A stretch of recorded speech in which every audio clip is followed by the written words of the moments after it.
facilities safe and people safer. When it comes to safety, Grainger's got your BACK. Call or click Grainger.com to see for yourself. Grainger, for the ones who get it done. Life's never perfect, but as realtors, we know living it in the perfect place can make a big difference. Imagine hiding from your screeching children in that spacious walk-in closet, watching the neighbor's dog poop on the freshly sodded grass you negotiated during closing, dropping your cell phone in the toilet of the spa-like five-piece bathroom again. So get the perfect place to house all of life's imperfections. Get Realtor. Realtors are members of the National Association of Realtors. Pawn Stars cast member dead in Las Vegas.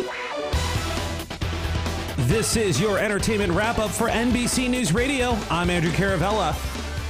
The Hollywood Reporter has reported that Richard Harrison, the old man on Pawn Stars, has died on Monday. His son and show co-star Rick Harrison confirmed he was 77. Rick took to Instagram, posting, "He will be tremendously missed by our family, the team at Gold and Silver Pawn, and his many fans the world over." Pawn Stars is a reality TV series on history, which is filmed in Las Vegas at the world-famous Gold and Silver Pawn shop that opened in 1989. The show stars the late Harrison and Rick, along with Rick's son Corey, Big Hoss Harrison, and Corey's childhood friend Austin Chumley Russell. The show premiered back in July '09 and features a number of local experts who visit the shop to help evaluate the rare and often kooky items brought in by sellers. The History Channel released their own statement stating, "We are deeply saddened by the loss of our friend Richard the Old Man Harrison, a beloved member of the History and Pawn Stars family. He will be greatly missed for his wisdom and candor. Our thoughts are with the Harrison family during this difficult time." Now in other news, I'm pretty sure I just reported on her a few months ago. Well, she's back behind bars. Actress Heather Locklear has been arrested yet again, this time for assaulting a police officer and an EMT. As of 10:25 a.m. on Monday, according to TMZ, Heather was out of jail, and sources familiar with the situation state she is on her way to a hospital where she will voluntarily check herself in for treatment of alcohol abuse as well as mental health issues. The original 911 call was for a disturbance.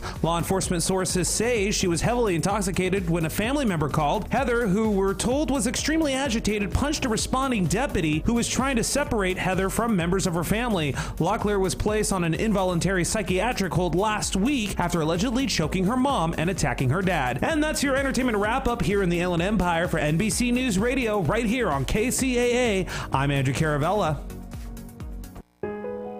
Are you or a loved one suffering from an addiction? If so, help is available. Many people are getting help from a recovery center called Sheer Recovery. You can call Sheer Recovery now at 888-SHEER-51. That's 888-743-3751. If you have insurance, your treatment may be covered at little to no cost. Most importantly, you can't lose your job because you decide to get help. Sheer Recovery is staffed with professionals who understand addictions and how to treat addictions. They understand what an addicted person goes through every day. So if you or a loved one are suffering from an addiction, it's time to call Sheer Recovery at 888-SHEER-51. That's 888-743-3751. A better life begins with Sheer Recovery. Call 888-743-3751 or go online at www.sheerrecovery.com.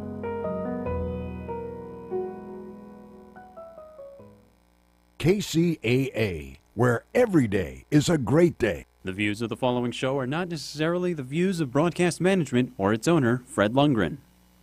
But then again, the views of broadcast management are, well, different. And now it's time for On the Mark Live with host Mark Westwood. Finally, a show about KCAA. Hot topics, a little locomotion, current events, news, laugh, reviews, and a little irreverence. And you. And now, ladies and gentlemen, 3, 2, 1, Mark. And hello, ladies and gentlemen, boys and girls, children of all ages. This is Mark Westwood, your host, and we're having a good time here. Moving the radio show around a little bit. We were on and a different day and a different time, but now we're here at 3 o'clock, starting off the first part of the week on Mondays. From now on the mark will be 3 o'clock on Mondays, and thanks for joining us.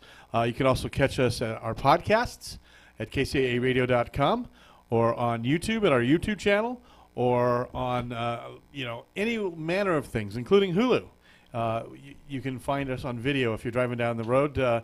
and you want to find us later, you want to catch us later, just log on to our webpage or our Hulu or our Tiki Live page, and you can see us and hear us and play us back to your heart's content.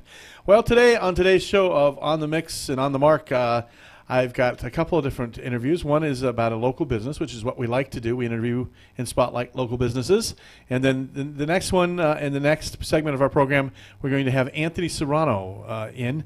And he has a local expert on water, from the Harmony Project back a few years ago to, or maybe just a couple of years ago, to everything from the Sterling Water Resources Project and above. He knows about local water. And really, local water, especially in California, is very, very important, and that we all know about it, we're informed about it, and we're educated about it, so that we have the best possible water and plenty of it as we go on into the future. And that's what Anthony is all about. His passion is water. So we'll be welcoming him on in the next segment of our programming. But first of all, I'd like to introduce to you a local business owner, which we all revere and welcome all the time here at KCAA. And I'd like to introduce to you a man by the name of Larry Turner. Larry Turner, welcome. Hello. Thank you. Larry Turner is from Turner's Fine Carpets and Flooring in Yucaipa. And you've been there for how many years? Since 1959. Wow, so it's 57, 58 years? Yep. Something like that. Something like that. Yes. Long, long time. 58, 59 years, yes. And is it the same store that I know is at the corner almost of Yucaipa Boulevard and Bryant Street? Yes, we're just west of Bryant Street. Just west of Bryant Street. Just west of Bryant Street. And they do not only just carpeting, but flooring. So let's talk a little bit about the flooring that you offer and the types of products you offer. And do you offer installation and that sort of thing? Oh, yeah. It's a full-service store. We don't install what we don't sell, but we sell a wide variety of products. We have carpet, we have sheet vinyls, we have hardwood floors, ceramic tile, porcelain tile, laminates, waterproof laminates. So you have a big selection there. A lot of selection. 4,000 square foot showroom. Wow, that's great. And then so someone can come into your showroom and pick something out, and we go from there. Oh yeah. Yeah. And also you have a huge variety of carpeting you offer, right? Oh yeah, tremendous amount. It's a 4,000 square foot showroom, and it's filled with all sorts of samples. So we've got carpets that are virtually stain proof. We've got carpets that are guaranteed from animal stains. Mm-hmm. We have odor proof and all that kind of stuff. Yeah, they eat odors and all this crazy stuff. And you've been installing carpet for a long, long time, I would imagine, as being part of this business. Your dad actually started this business, right? My dad started it in 1959. I took it over in 1984. And I've worked out of the same building for 53 years. A fine family tradition. You actually have some sons as well, right? I have one son that works with me in the store, mm-hmm. and has for a number of years. Another son was briefly involved. Was that the son that was doing the carpet, the rugs and such? Rugs, yeah. He worked on the rugs. My other son, Larry, did the designing and building of custom-made area rugs, but he since 25 years ago moved to Phoenix, Arizona, and has a family there. Oh, well, sometimes kids move on, but it's great you have one son that's involved, and then you're involved. So this is really 3 generations of carpet. That's right. So we're speaking with Larry Turner, the owner of Turner's Carpet, who had his father start that, and his name was Dennis? Dennis, yeah. Dennis. My mom and dad, Mary Ellen and Dennis. So if you lived in Yucaipa, you probably have known the Turner's Fine Carpets for a long, long time. I think they're probably one of the original businesses down there. Close. The original one of their oldest carpet store. Yeah, Uptown Yucaipa. If you haven't ever been to Uptown Yucaipa, they've got the traffic turnarounds now. It's kind of interesting. You don't have stoplights or stop signs. You come to this big circle, and if you're the first car in the circle, you get to go around the circle, and you can drive all the way around it to the same point, or you can go left, or you can go on in through the intersection or whatever.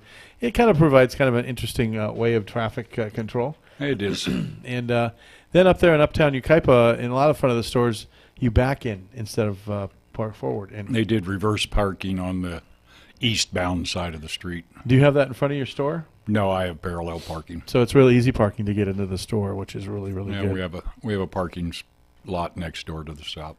Yeah, and if you're up there, they have the Friday night get-togethers, I call them. They're not exactly farmers markets anymore. No, the state of California started to charge the chamber for each space that they rented farmers market. They taxed them retroactive.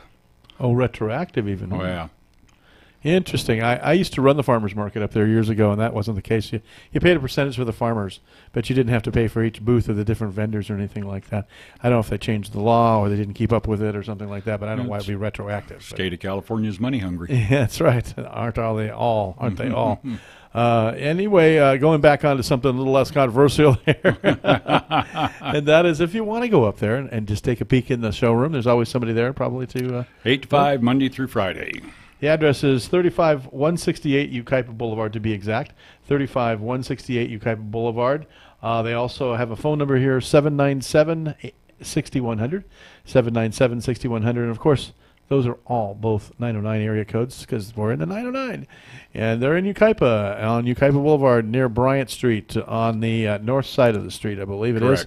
And it's a great store, fine carpets, good family installing it. And they've been around for years and years and years, so you know they've got to doing a good job. It's not like you're going on to Craigslist and finding somebody that doesn't have any experience or purports to be something and gives you a less than quality job. Go to the real deal, folks, and you don't bypass that. You know, you might advertise on Craigslist. I don't know, but no, you don't. No, most all of our work is repeat or referral. Repeat or referral, and that's a good thing. And sometimes you might not find the absolute rock bottom price on something, folks, but at the same time, I'm sure you've got good, fair quality prices, and you're paying them a good, fair, reasonable labor to do things and install it, and you're keeping a company and people employed locally, and they're legitimate, and they're paying their taxes, and they're helping support the community that way. So that's the kind of business we need to do, not going on and finding the rock bottom price of something on Craigslist or some other place where sometimes you get less than legitimate installation, less than legitimate product, and, a lot of times you end up paying more because you got to go have it fixed. So Turner's Fine Carpets and Flooring. You agreeing with me over there, I can tell. Yeah, we fix $99 installations.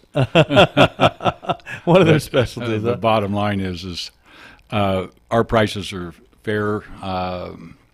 As a general rule, product for product, even the box stores, we're as less costly as they are. Right.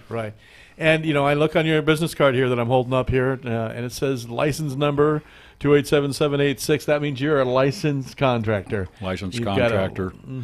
Since 1972. Yeah, so they're carrying insurance, they're carrying their labor is fair and everything else. So Turner's Fine Carpets and Flooring in Ukaipa, if you need something like that, I'm going to talk to you a little bit about some stuff I need done, and then perfect. And maybe we'll develop a little relationship here on the radio. But I thank you, Larry, for coming in. Well, thank you for having me. Yeah, and he was kind of surprised. He didn't realize he was going to be coming on the air, and he didn't know what to expect. But we're always friendly around here. I thought this was a to meet Mark meeting. I didn't know it was going to be a talk on the radio meeting. Yeah, well, sometimes when you get near KCAA, you happen to wind up on the radio. Yes, that's apparently. Yeah, we're the local radio station, just like you're the local carpet person and flooring person in Ukaipa. We're the local radio station. We do local live stuff, and we're in the community. We're not some big iHeart music radio station, jukebox, or talk radio station that's controlled out of Chicago, and you're getting the same B-roll that everybody on down the road gets. You're getting live stuff, you're getting live news, you're getting local stuff right here on KCAA. Hey, this is Mark Westwood on the Mark. We're going to be back with more of great programming right after this. You've been listening to On the Mark Live with Mark Westwood, a show about KCAA, the world, and you, with more to come in a moment. Hi, everybody. Ray Lucia here with some important information about debt, your debt. Whether you have a first or second mortgage, you're looking to buy or refi a home or rental property, or just need to consolidate your credit cards to lower your payments and save some serious interest, you need to do some loan financial planning with Steve Aladort, my mortgage man, at loanfinancialplanner.com. Now, Steve's not your garden variety mortgage broker. He actually spends time evaluating how you can use the current super competitive interest rates to pay off your mortgage early. Purchase a rental property, improve your cash flow, upgrade to your dream home, or even help your kids or grandkids get into a house. That's what loan financial planning is all about. Steve's been helping me and my listeners for over 2 decades, and I can tell you he is the best finance guy in the business. Go to loanfinancialplanner.com. That's loanfinancialplanner.com. Or call Steve Alladort at 888-563-1070. That's 888-563-1070. Want it easy? To listen to KCAA on your smartphone, that is, listen to your favorite programs easily. No more buffering, waiting, frustration, or downloading a special app. KCAA 1050 AM, 106.5 FM, and 102.3 FM have made it as easy as dialing the phone. Call our special dial-up phone number and listen until your heart's content. Listen in your Snuggie. Or whatever. Just listen. Or even on the road. Call 1-701-801-4444. That's 1-701-801-4444. And get ready to have your mind expanded on the station that leaves no listener behind. KCAA 1050 AM, 106.5 FM, and now 102.3 FM. You can also listen at kcaaradio.com. It's time to make the Tri-City Center in Redlands a regular part of your weekly shopping experience. Tri-City is home to a wide assortment of quality businesses, including the all-new Ocean Aquatics. Check out their variety of exotic tropical fish, along with fish food, accessories, and tanks of all shapes and sizes. The Tri-City Center is located just off of Alabama and the Tennessee exits in Redlands. Visit the Tri-City Center today and find out why it's called the Mall with a Heart. San Bernardino, Loma Linda, Rialto listens to KCAA Radio. And now it's time to batten down the hatches, because here comes more of Mark Westwood and On the Mark Live. 3, 2, 1, Mark. Incoming. Hey, 4th of July is right around the corner. We're going to have some information next week about what you can do on the 4th of July. And it's going to be interesting. There's some really interesting subjects to talk about. A lot of people are pyrotechnics, amateur pyrotechnics, and get themselves in trouble. A lot of people are doing illegal fireworks. They may not even be knowing it. And where to find safe and sane fireworks, and where you can launch them and where you can't. And then where you can find great fireworks shows all around the Inland Empire to avoid all those controversies and things like that. But some people like to stay at home and in their driveway do some safe and sane fireworks. We'll tell you where to get a hold of those. And some of those fireworks stands are pretty good because they support charities like the Native Sons of the Golden West fireworks stand in San Bernardino. They support cleft palate, and they give a lot of the proceeds they have to the cleft palate kids that need to have that surgery. And that's a life-altering, life-changing surgery that only takes about $300 or $400 to do, but it makes a world of difference. And speaking of making a world of difference, thank you, by the way, for our last segment to Larry Turner and Turner's Carpets. We'll be talking more with them and other local businesses, spotlighting them. But speaking of making a world of difference, water in our lives makes a world of difference. And no matter where you are, who you are, you're all 90% water, living on a planet where 70% of the surface is water, and yet we need water that is fresh water, not seawater. We need fresh water where we need it. And as our population grows in places like Southern California, the Inland Empire, Redlands, Mentone, Highland, we've got to make sure our water supply is clean, is available, and is also adequate. And so a lot of times there's a lot of water controversies. And there's somebody here that I have that's an honor to have, who I've worked with before on different projects, Anthony Serrano. Hello, Anthony. Hello. Hey, okay, we can turn Anthony down just a little bit. There we go. But Anthony is a water proponent, a water advocate. He worked with Responsible Residence Development. Yes. In the city of Highland and then Mentone and Highland area when there was something called the Harmony Project, which was a huge home project they were going to build out there, and they were going to sustain it all with recycled, almost toilet-to-tap water, which if you don't know that term, that means back in the day, and correct me as I'm doing this, I'm going to explain this, I'm not a water expert. Back in the day, we all had water. We would get water out of the watershed. And the watershed is basically the perchlorate basin of silt and sand and rock where the water seeps down through and then is usually contained in a natural basin, and it stays there unless it's brought back up through a well, which is how water works everywhere in the United States and the world and everywhere else. It's not just water on the surface. Well, that water, because it's gone down through the perchlorate and through the basin and all the sand and the silt and the rocks, has been naturally cleansed, naturally, cleaned and filtered. And so when you bring it back up, it's probably some of the best water. Maybe it has to have a little bit of a treatment for bacteria or whatever, but it's the best water you can have. And we here in the Inland Empire, especially in San Bernardino, have been very, very blessed with a huge underground water aquifer and water basins. And that watershed is stored in areas and mapped out in areas. And, depending on what water district, whether it's the East Valley Water District or the San Bernardino Municipal Water District, whatever, have certain rights to certain amounts of gallons of water and watershed and things like that.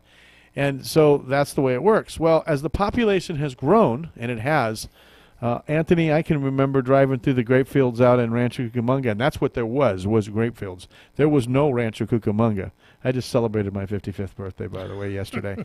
But, 40 years ago, there was just hills, and you drove out there, and out in Fontana along Highland Avenue, or Baseline rather, there was maybe a church there on the corner and a four-way stop with a flashing red light. That's all there was. And now Fontana has 267,000 people the last I heard. And Rancho Cucamonga is a big old burgeoning, 500,000 people city. San Bernardino's up to 267,000. And cities like Redlands are up to 75,000, 80,000 now. Highlands growing is probably up to maybe 35, 40,000 people. And more people, more mouths, more water, more needs, more showers, more washing the car, more feeding the dog water, the cat water, your pets or whatever. You need water, folks. So water then becomes quite a controversial issue. It becomes an issue where there's billions and millions spent. And sometimes it's always above board, and sometimes it's not always above board. And we'll be talking about something called the Financial Integrity and State Managers Accountability Act. That's a mouthful that Anthony's working on. But we have things like weird things happen. Everybody knows Nestle, right? They make candy bars. They own a lot of stuff, though. Nestle does. Nestle owns another company called Arrowhead Water, which we all know and love because it's a locally started company. Well, a few years back, they would take out these permits, right? And you can help me explain this a little bit. But what it basically wound up was back in about 1987, something happened, and the ball was dropped, and they weren't taking out their water permits, and it wasn't clear whether they had water rights. But they kept pumping water to the tune of about 32 million gallons of water out of our San Bernardino mountains. 32 million gallons of water out of our San Bernardino mountains yearly. That's right. And the permit by the U.S. National Forest and what Nestle had to pay was a little bit over $500 a year for the permit. Everybody's like driving off the road right now, right? Because all those bottles of water you bought from Arrowhead and Nestle's and everything else, 32 million gallons of water. Those are the trucks you saw up there by the monument up there in Arrowhead Springs off Highway 18, pumping out water every day, hauling away 32 million gallons of water, and all they paid for it was a little over $500. And lo and behold, $500. Just 100. Yeah. Yeah, and lo and behold, the U.S. Forest Service individual overseeing that particular permit, when he retired, guess where he went to work? Nestle. And did the permit ever get renewed? No. And, people are hearing about this. They're like, oh, my God, I water my lawn every summer. I pay more than that. And it's true. Exactly. I mean, it's true. Our water bills and everything are exorbitantly high. And it's just amazing that was happening. And then to top it off, they had to have lawsuits and major government actions to get it fixed. And the key here is that there were a number of public individuals who got involved. It wasn't the U.S. Forest Service who came to the rescue to say, hey, gee whiz, we found out we did something incorrect. And it wasn't Nestle saying, gee, we need to be paying more. It was the public who came to the rescue. Right. They had to do protests. Yes. They marched. They wrote letters. Yes. Because nobody was moving on this. No. They were literally stealing the water out of our water aquifer. 32 million gallons a year is a lot of water, folks. That's a lake full of water. That really literally is. Right. And so when the issue finally came to court, Nestle said, well, wait a minute. On second thought, we actually have water rights. So the water board said fine. They got a committee of water rights. They reviewed the situation. At the end of the day, in terms of the contract, many of us said, hey, let's see the contract where whatever Nestle purchased from Arrowhead, and we all know business contracts. If you're buying something, you get all the recitals in the contract, and you're told exactly what you've purchased. All we wanted to see was a copy of that contract. If it said water rights, guess what? They bought the water rights. If it didn't say anything about water rights, guess what? They didn't buy any water rights. That's right. And, a big company like that, which is a global company, it's not even a local company, it's not locally owned, it's not even internationally owned. It's a Swiss company. Yeah, they're out of Switzerland. Oh, yeah. Yeah. So, it's a global international company, and I know they do employ people here, and that's a good thing, and I know, those sorts of things are good, but we all have to pay our dues. We all have to pay for what we consume. And, wind, water, air, the sunlight, everything, those are considered natural resources. And those belong to the public. They're called estates that belong to the public. Real estate, land, all that kind of stuff. Yes. Even the airwaves belong to the public. The airwaves that we're only licensed. We don't own these airwaves. We're just licensed, and we own a license. All this equipment in here that you see around you is our property, but the Fifth Estate is broadcasting and the airwaves, and we have to pay fees every year, and we have to pay for things, and considerable amounts too, by the way. This little puppy that you're listening to costs a lot of money every month, I'll tell you. We're talking about $8,000 a month to keep this up and running. And I'm the general manager. I know what I'm talking about. So to hear somebody getting by with 32 million gallons a year for about, I think it was $597, like, oh my gosh. But that's why I wanted to talk about this, because it's so important when we're talking about water management and water advocacy to be on top of it, to listen. Because, like for instance in the city of San Bernardino, the city government doesn't control the water department. The water department is separate and autonomous. And really, thank God, when you mention those two names together, we take a deep breath if they were actually managing the water department. But it gets a little bit tricky. But over in Beaumont, that wasn't the case, I guess. No, in Beaumont, we had a situation 2 years ago where we had a group out of Riverside that was advocating looking at Melleroux's funding. And lo and behold, without getting through all the details and all the investigation, I believe, and we've got a picture of the 8 individuals who finally pled guilty in December. This was a case of corruption. Exactly. They were convicted, they were indicted, so we can talk about it. But they had to pay $8 million in restitution. That's how much.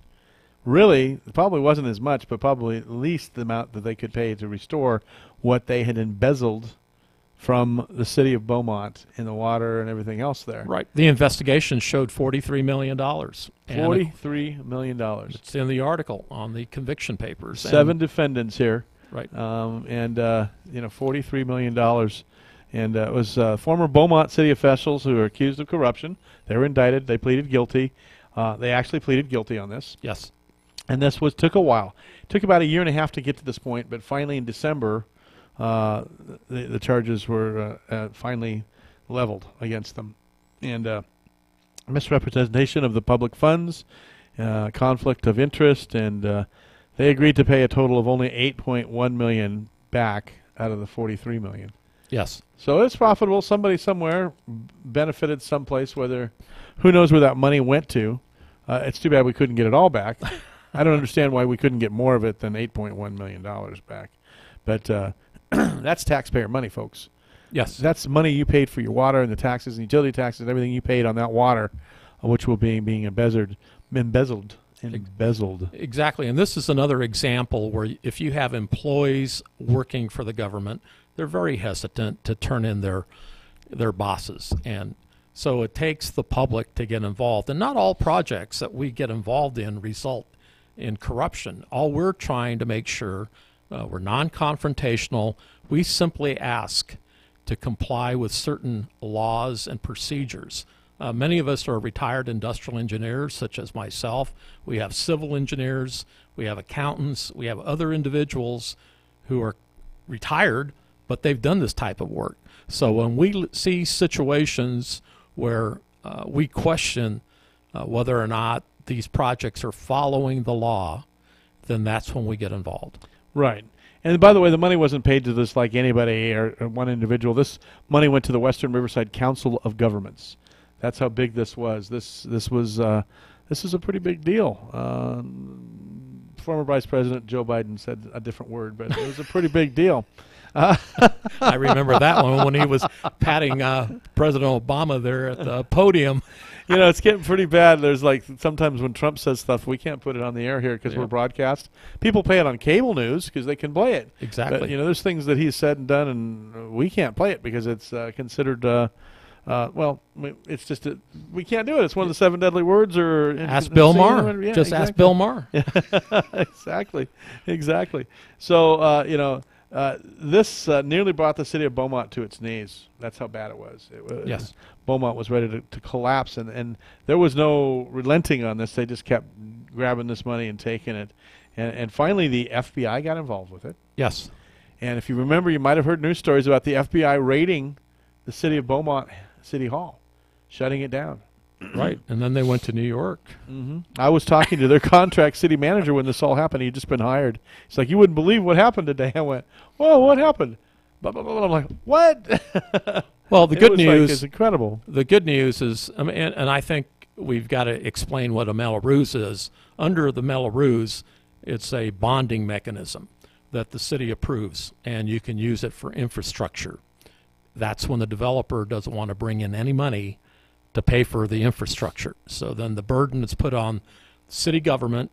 They do a bond, which they basically go out to the financial markets. They get Bank of America, Merrill Lynch, or the other financial market people to put up bond money. And then the local property tax owners in the city become the guarantors of the bond. So every year when an interest payment needs to be made, a return on investment, then that's how the money is paid back on the Melrose. So it's some financial wizardry. Most people are like, but Yes. you know what? It's important because that's how things get funded. That's how the kinetic action happens.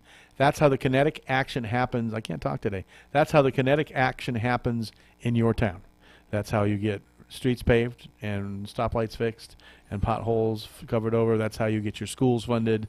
And all these things are very, very important. And water has a lot to do with it because it is such a big utility that we consume. Water, electricity, gas, oil. But water is one of the big ones. And that's why it's so very, very important. And when we start talking about, 37 million gallons of water being pumped out of the underground aquifer in the San Bernardino Mountains, or, $8.1 million in restitution of a $43 million scheme to pirate money away from the people and the public, it becomes a very, very, very important thing. And a few years ago, I met Anthony and Curtis Tuvey and a few other people right here in the old studios at KCAA, which was at Carousel Mall, and they were talking about something called the Harmony Project. Yes.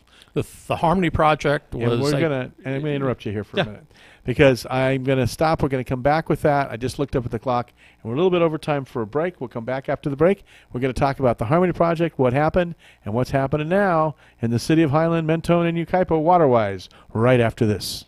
You've been listening to On the Mark Live with Mark Westwood, a show about KCAA, the world, and you, with more to come in a moment. KCAA Loma Linda, 1050 AM, K292 FQ Riverside, and K293 CF Moreno Valley.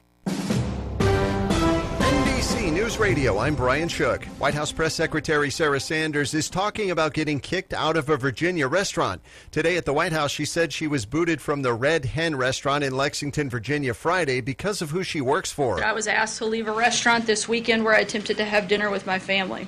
I was asked to leave because I work for President Trump. The president says he wants to see children stay with their migrant parents. At the White House, President Trump said he's satisfied with the executive order he signed last week ending the separation of migrant children and their families at the southern border. Trump called the country's current immigration policies a disaster. The FBI director and deputy attorney general are set to testify before the House Judiciary Committee this week. Director Christopher Wray and Deputy AG Rod Rosenstein will be grilled held by the House committee on Thursday over the FBI's handling of the investigation into Hillary Clinton's email use. Brian Shook, NBC News Radio. From the KCAA Weather Center, I'm Rod Williams for tonight. Mostly clear, an overnight low of 59. Sunny and hot on Tuesday with a high of 92. Tuesday night will be clear with an overnight low of 61. West winds at 15. I'm Rod Williams, broadcasting live from the Tri-City Center at the 10 and 210 freeways. We are the trifecta of talk in Southern California. KCAA 102.3 FM Riverside, 106.5 FM Redlands, and The Legacy, 1050 AM Loma Linda and San Bernardino. KCAA Radio is proud to announce that the Tri-City Center in Redlands is our new home. We're fortunate to be located among some of the best businesses in the region. Among our neighbors are Ray Chiropractic, Brace Connection Orthodontist, Pain Solutions Medical Massage, Rent-A-Center, MVP Staffing Agency, Jenny Craig, Salon Centric, and many more. The Tri-City Shopping Center is located just off the I-10 between Alabama and the Tennessee exits in Redlands. The Tri-City Center is the mall with a heart.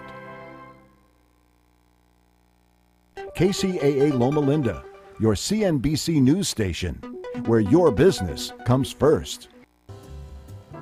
And now it's time to batten down the hatches, because here comes more of Mark Westwood and On the Mark Live. 3, 2, 1, Mark. KCAA 1050 AM, 102.5 Riverside and 106.5 the Inland Empire, Redlands. We're back with On the Mark. I'm Mark Westwood, and we're sitting here with Anthony Serrano, a foremost water expert and advocate in our area, and we're talking about water, Waspits. City Wabbits. Anyway, it's a very, very important issue. We were just talking about why it's an important issue, and we talked about some instances here, the Beaumont cases, and then also the Nestle case of why water's so important and what's coming up. And in order to know what's coming up, sometimes we have to look back. And there's a couple things, and I want to talk about two things, about the Harmony Project and the Sterling Water Project. So let's start with the Sterling Water Project first. Kind of do things backwards a little bit. Okay. Yeah. Now, go ahead. I got to tell you something. First of all, I wanted to find toilet to tap for our residents and listeners that just joined us. We were talking about the water in the earlier part of the show going down through the perchlorate and being brought back up. But now we also have another water resource that's a wonderfully sounding water resource, kind of. It's called recycled water. The water that goes down the toilet, the water that goes down the drains, goes back into a container storage facility. Some of it's what they call potable water, and some of it's non-potable water. And potable water is what they use for watering plants and things like that, and the plants really thrive off of it. But if we were to drink it with all the bacteria and all the contaminants in the water, including things like, your neighbor who takes their Vicodin or some sort of a drug and it filters through their kidneys, but it doesn't exactly filter out of the water completely, you would get that. Of course, all kinds of fecal matter and urine would be in there, and not very, very good. But they have come up with, over the years, some excellent water filtration processes, some great, techniques to cleanse the water. But there was a law that said even though they did that, they had to take that water then after it was cleaned and filtered and cleansed and purified and, pour it straight down into the water aquifer again. They reclaimed the water. It was called water reclamation. But they relied on the earth and the water to filter it.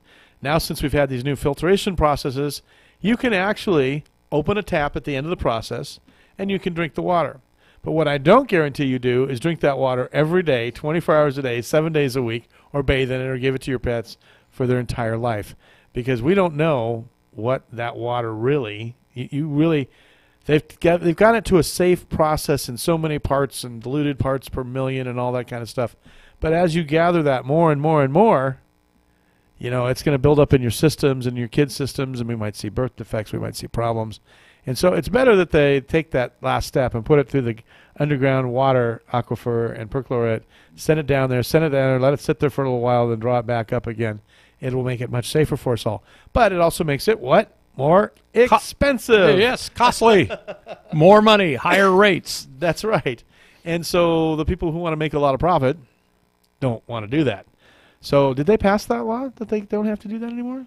In terms of what, the recycled water? Yeah, because you see the guy, see the commercials with the guy that's, opening the tap right out of the sewer reclamation project and filtration project, pouring a little bit of water there and drinking it and says, see, I'm still here. I haven't melted down. I haven't exploded. Well, yeah, you haven't done that yet. Right. Well, when you talk about toilet to tap, that's where you're taking wastewater and it goes through a process. That's one method. But the methodology that the proposed Sterling Natural Resource Center for the wastewater is a little bit different. Okay, so now we're going ahead to that, because the reason I'm going ahead to that is because that was being used to justify being able to build thousands and thousands of homes back in a little pocket where it would have made traffic and burdened our high schools and Redland City schools in particular, because that's the Redland City School District. We're going to get to that in a second. But you mentioned a name, and everybody's probably going, what is the Sterling Water Reclamation or Natural Resources Project? It sounds so nice. The sparkling Sterling Water Natural Resources Project, built at Baseline and what? Baseline and out on the west side of Highland. On the west side of Highland, right. And by the way, all these homes that they were trying to pass and get the Harmony Project that got scuttled by the public in a ballot referendum, an initiative that got voted down, by the way, was right at the very, very edge of Highland, out in Mentone. What most people thought was Mentone was still Highland. Right. And so they were going to use this water for this water reclamation project. So why don't you talk about the Sterling Water Reclamation Project and update us on what's going on with that? Right. Now, first of all, let me say the idea by East Valley Water District and Valley District as well, it's a great idea on how to use and recycle water. No one has a problem with that. What we're concerned about is looking at the costs involved in following California law on the construction of the project. To make a long story short, this project started out in 2015. It's gone through 2 CEQA lawsuits, California Environmental Quality Act. There were 2 lawsuits filed. And what does CEQA stand for? Well, the California Environmental Protection Act. Okay, sounds good. Yep, and it's basically a law. It's a check-off of about 15 items that can be impacted. Well, the important thing is that in December of 2017, those 2 CEQA lawsuits were finally settled. So where we're at today is East Valley Water District is now moving forward and getting their approvals handled by various groups like the San Bernardino County Local Area Formation Commission, which was last week on the 20th, but there are other milestones that are moving ahead. And at the same time, on a parallel track, you have the California Department of Water Resources. And water recycling is relatively new, so we've been advocating with the water boards in Sacramento that we really needed to get a couple of items updated in the policy. And lo and behold, last week there was a televised hearing on and that's exactly what they're doing, is looking at amending the recycled water policy, and all the comments have to be submitted by tomorrow at 12 noon. Not much time to get that together. Okay. So where we're at today is there's a particular item called the California Government Code Section 13400 through 13407. It's Chapter 5, and it's titled the Financial Integrity and State Managers Accountability Act of 1983. Laws should be a law against names like that. Exactly. I got to tell you. It should just be a law against it. It shouldn't take you more like 3 minutes on air to read the name of the book. Okay, go ahead. But, the good news is this. I was involved in construction projects for 30 years, and they're basically 4 or 5 basic documents we all have to do when we do our projects.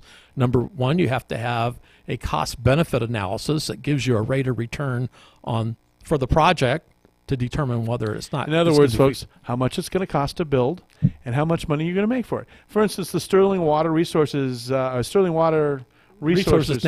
blah, blah, blah. They call it Sterling. We'll call it Sterling. Just calling it Sterling. They make it so long so you won't listen, folks. That's why they do it, because it turns you off and you want to listen. So we'll just call it Sterling. But Sterling got passed May 26th, just this past month or 2 months ago. Oh, they got the funding, right? They got the funding by the state. $126 million. $126 million. So why is water important? This is why it's important. In the long, fiscal, financial comparison, analysis, impact report, Okay, people fall asleep on that, Anthony. Anthony's into that, though. Some people are into that. But you know what? It's so important that people like you are out there doing it, and people are relying on you. Right. You've got a very, very important task to do. Well, thank God we got a number of us that are doing it. Yeah. But in addition to the construction cost of $126 million, in the January 25th, 2017 brochure on the notice, the cost that we were paying the city of San Bernardino to handle the wastewater was $8 million a year. And when you divide it by 12, that's $666,000. That's what the city of Highland East Valley Water District was paying to the city of San Bernardino to treat our wastewater. Oh, great. Now San Bernardino's going to lose more money and he'd be more bankrupt. Okay. Right. And I have property in San Bernardino, so guess what? But the key is this. The general manager for East Valley Water District is on record telling us, gee, I can operate the new Sterling facility for the cost of what we were paying the San Bernardino Municipal Water Department. So the last time I checked, $3.3 million annually. Exactly. So in the LAFCO cost documents that were provided for the hearing last week, all of a sudden, now we're looking at $3.3 million to operate the Sterling Center. So I'm willing to have given East Valley Water District the $666,000 identified in their own brochure notice from 2017. The brakes out here. How did it go from $600,000 to $3.3 million, and how many six-figure or maybe not even five-figure salaries are getting included in that? That's ridiculous. That's right. We even asked for a meeting with Mr. Mira, the general manager, for 2 weeks prior to the LAFCO meeting. Of course, he ignored us. It's like these budget reports you used to get, and you hear, the state's $20 million in debt. That's right. And then the next time you hear it's $2 billion in debt, and people don't hear the difference between million and billion, and that 1 billion is 1,000 million, and they don't understand how huge a difference that is. And, if I overdrew my checking account by that much, or by that far off, they'd probably put me in handcuffs for fraud. That's right. You miss a decimal. You miss a couple of decimal points. How do you miss a couple of How do you go from $600,000 to $3.3 million operating a plant that cost $126 million to build in the first place? That's right. So the good news is this. We're going to be at the next East Valley Water District Board meeting. Chris Carrillo is the president of the board. And where is that? So in case people are driving off the road right now and want to take a message here or a note, how would they attend it? Well, the meetings generally start at 6 o'clock in the evening, and they're located at 37111 Green Spot Road. It's way out on the east end of Green Spot Road. What would be a landmark where it would be close to? Would it be near the In-N-Out Burger? No, it's going to be well beyond it's on the way to Mentone on the Green Spot Road on the right-hand side. Way out there, folks. Remember those old little two-lane bridges? They've replaced those, by the way. But, back out in that area, as you go, just before you go around the bend there, the East Valley Water District has built a great new facility. I thought it was actually beautiful. I thought it was a church being built at first, and then all of a sudden it was a East Valley Municipal Water District. It's beautiful. Right. I don't know if that cost how much that costs, but I imagine a lot. Yeah, we've got the numbers. But the good news is this. We're going to ask the board at that time, how did we go from $666,000 a month in paying the average bill that we paid the San Bernardino Municipal Water Department? Then we were told 1.3 to 1.6 million, and of course now with the LAFCO filings, they listed the costs at 3.3 million a year. So, we'll ask the board, we'll remind them, they're on record, and we'll see how that turns out. But so, you got the $126 million in construction costs, the $3.3 million a year in operating expenses, but this is the key. When you're going to build a construction project of this size, you have, once again, the revenue cost benefit analysis. Number two, you have an amortization schedule. We don't even know if this is a 20, 25, 30-year project. Amortization schedule, for those people, is just a payment schedule, what day and when you will pay and how much you will pay every day from here on out until it's not due anymore. Exactly. So it lists out your principal, your interest rate, but most importantly, there's a copy of the contract along with that amortization schedule. Principal, how much money you get. Interest is how much you're paying for that money. And what else did you just mention here just a second ago? I'm trying to be the glossary of terms index for people. Okay, now, well, the next thing I'm going to is the ramp-up costs. Okay, ramp-up costs, it's startup costs, ramp-up costs. And it's the same thing as starting thing up. Yeah. It's the capital costs of that $126 million. How much of that money are you going to be spending in the first year?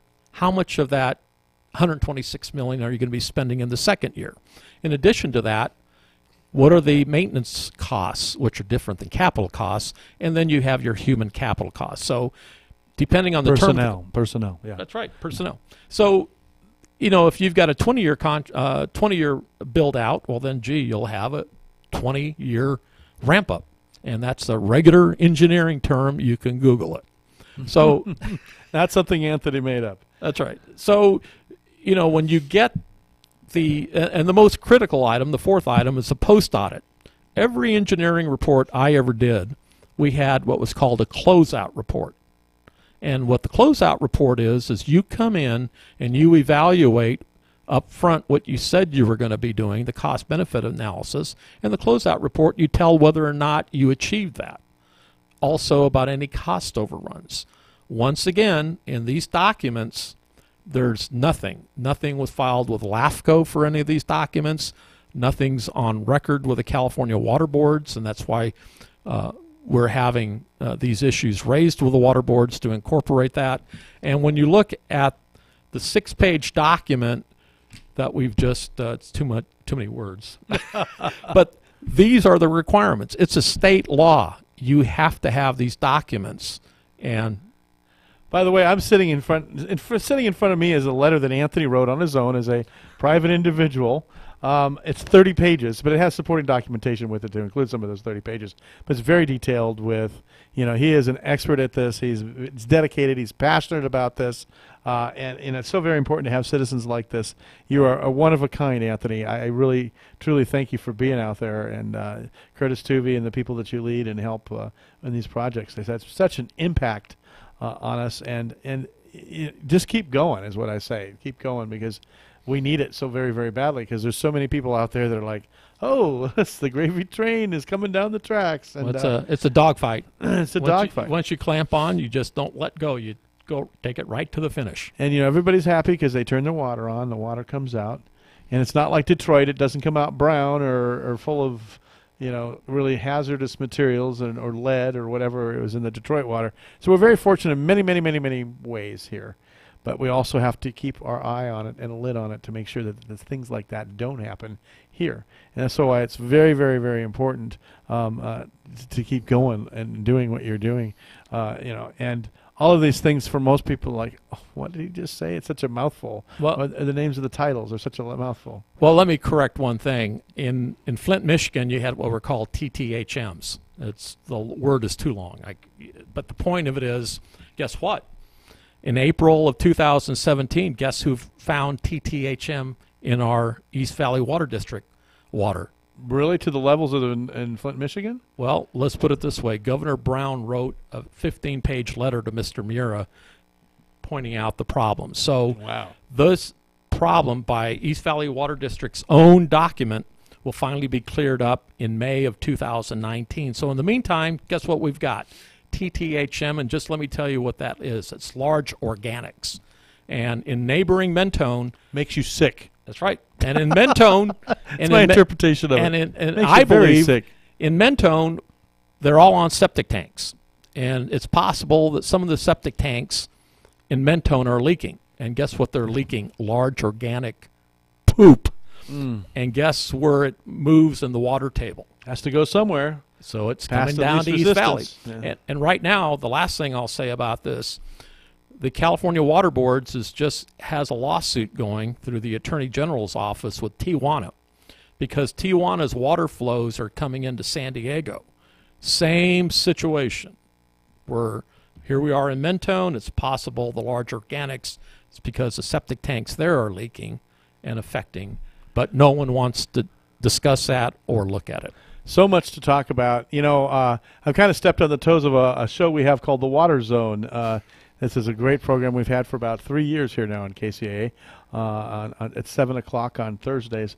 And have you ever been on The Water Zone? No, but I'd love to. We need to get you on the Water Zone. I'm gonna forward this show to them, and they're gonna say, Mark, you said this wrong or this wrong. They're experts at it. They're Toro Irrigation Systems is who sponsors that.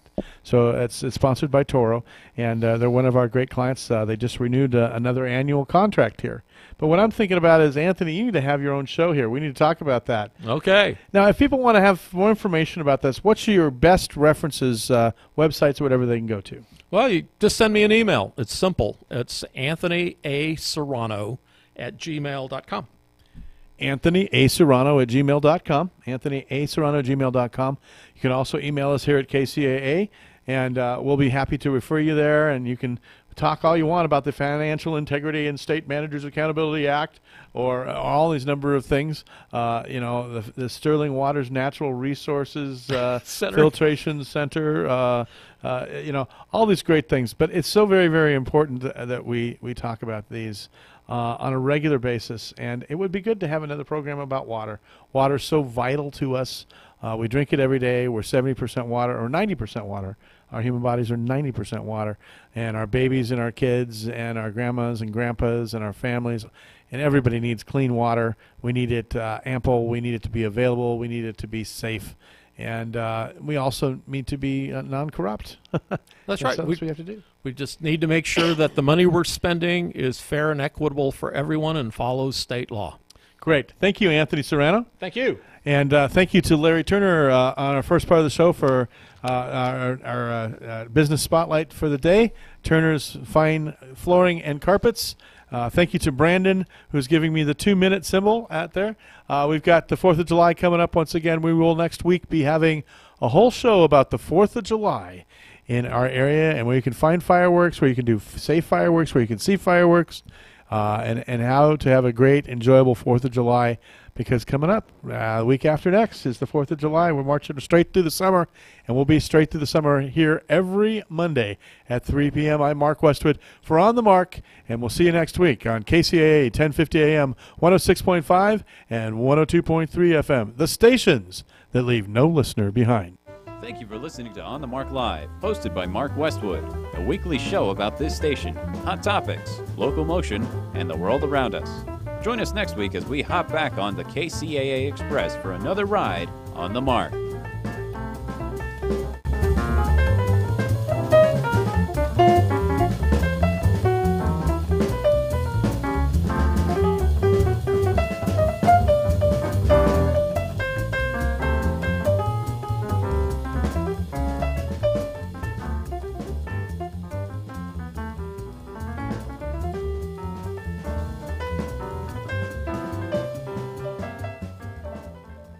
Thank you for listening to On the Mark. You're listening to The Rant Line for Phil's Gang. Please hold. Just heard a piece of an ad for Phil's Gang on KCAA, and wow, back about 2005. NBC. Stocks kicking off the new week with a massive sell-off today on escalating worries about a global trade war. The Dow tumbling 368 points, the Nasdaq down 160.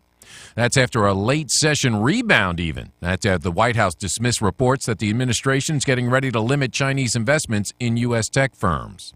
Now, despite today's losses, a lot of those big firms are still doing pretty well. Flushed with cash from higher profits and those corporate tax giveaways, big U.S. companies spent a record amount of money buying back their own shares this year, nearly $190 billion worth of stock in just the first quarter.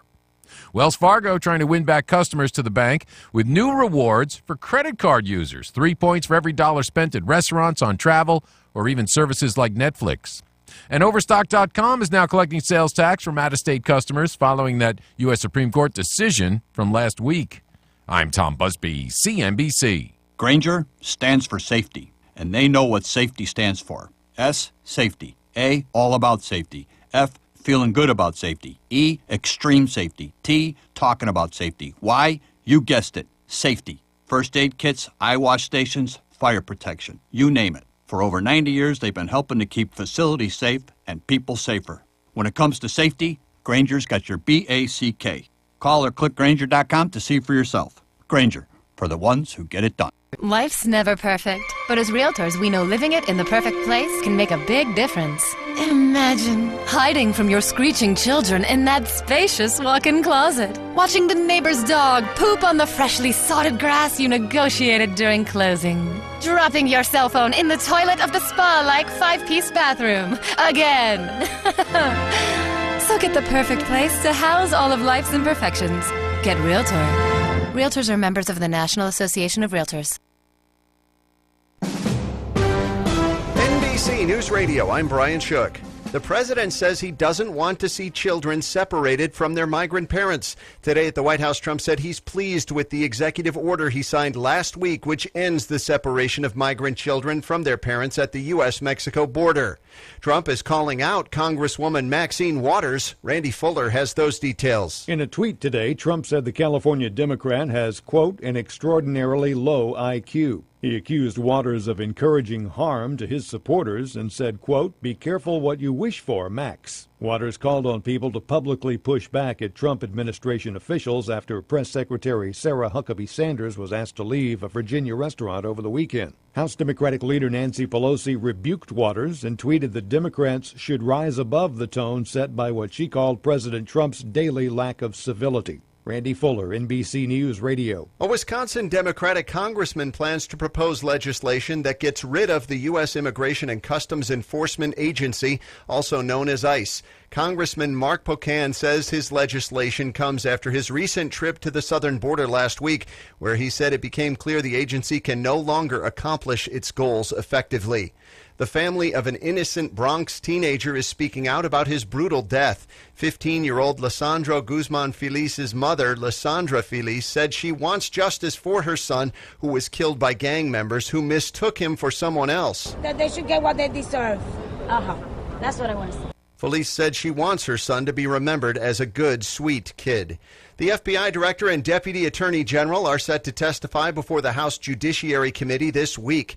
Director Christopher Wray and Deputy AG Rod Rosenstein will be grilled by the House Committee on Thursday over the FBI's handling of the investigation into Hillary Clinton's email use. You're listening to the latest from NBC News Radio. If you or a loved one was seriously injured in an accident with a semi-truck or an 18-wheeler truck, you need to act fast. I'm attorney Daniel Rudbari. I know how to fight truck companies. Call me 800-325-1454 for your free consultation. 800-325-1454. Truck accident cases are different than an auto versus auto accident. There are so many more issues involved when dealing with a truck accident case. There are federal regulations and state regulations, several different companies that may be involved. I can immediately gather the evidence, get you the medical care you need with no deductible and no copay to you, and get you the compensation and the money you deserve for your injuries. And if there's no recovery, there's no fees charged to you. I'm attorney Daniel Rudbari. I know how to fight truck companies. Call me 800-325-1454 for your free consultation. 800-325-1454. KCAA, where every day is a great day. And now, it's For the People with Judge Herb Dodell.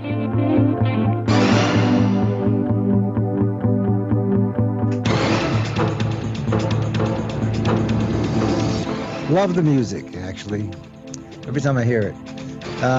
Well, welcome back. You know, the object of the show has been to be somewhat diverse, to talk about different subjects, some of which are informational, some of which are spiritual, some of which are guidelines and guidance for people to deal with when they're caught up in the system. And the stories, all of which are true, all the cases that are true, are really illustrations, because I keep saying this, and I want to say it again. If it happened to somebody else, it could happen to you. And so if you can relate to any of these stories, you say, so, well, you know, that could be me. What do I do? And being prepared in advance is a tremendous advantage.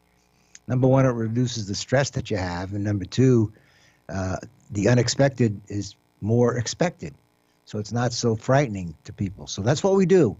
The last couple of weeks, we've been talking about current events. You know what's going on? We started with Stormy Daniels, and we've gone through Cohen and a variety of other things. And I'm very responsive to people's comments. Somebody called me about an hour ago, actually, said, what do you think Manafort's chances are that he's going to get out of jail? And I said, buy a scratcher. And actually, you got a better shot with the scratcher. You could at least win $5 or something. Yeah. This guy got 2 chances of winning this one. None and Slim. Slim's already left the building, huh, And Judge? Slim is gone. I mean, there's a cardinal rule for all of you who will get involved in litigation. Always remember this. In appeals, the general tendency for the appellate court is to pretty much affirm what's done by the court below, especially in the federal system. Yeah. You have a federal judge making a decision and providing a tremendous amount of factual support for her decision. The chances that the Court of Appeals with 3 judges or justices, or the judges in the federal system, are going to reverse that are non-existent. Well, he's in jail right now because he I guess he supposedly tampered with a witness or was talking to witnesses and things like that. Is that correct? I mean, yeah, that's on the scale of 1 to 10 being smart, being 10. He was -1. I mean, because it's a stupid thing to do, to contact a witness and try to talk to them. I mean, and you know it's a condition of your probation that you don't do that. I mean, and that, you know what that really represents to me? Stupidity? No. Arrogance. It represents that you're not going to get me. I'm special. Right. Anyway, to get past all of that, today I decided what I was going to do is I want to talk about the practicality of litigation.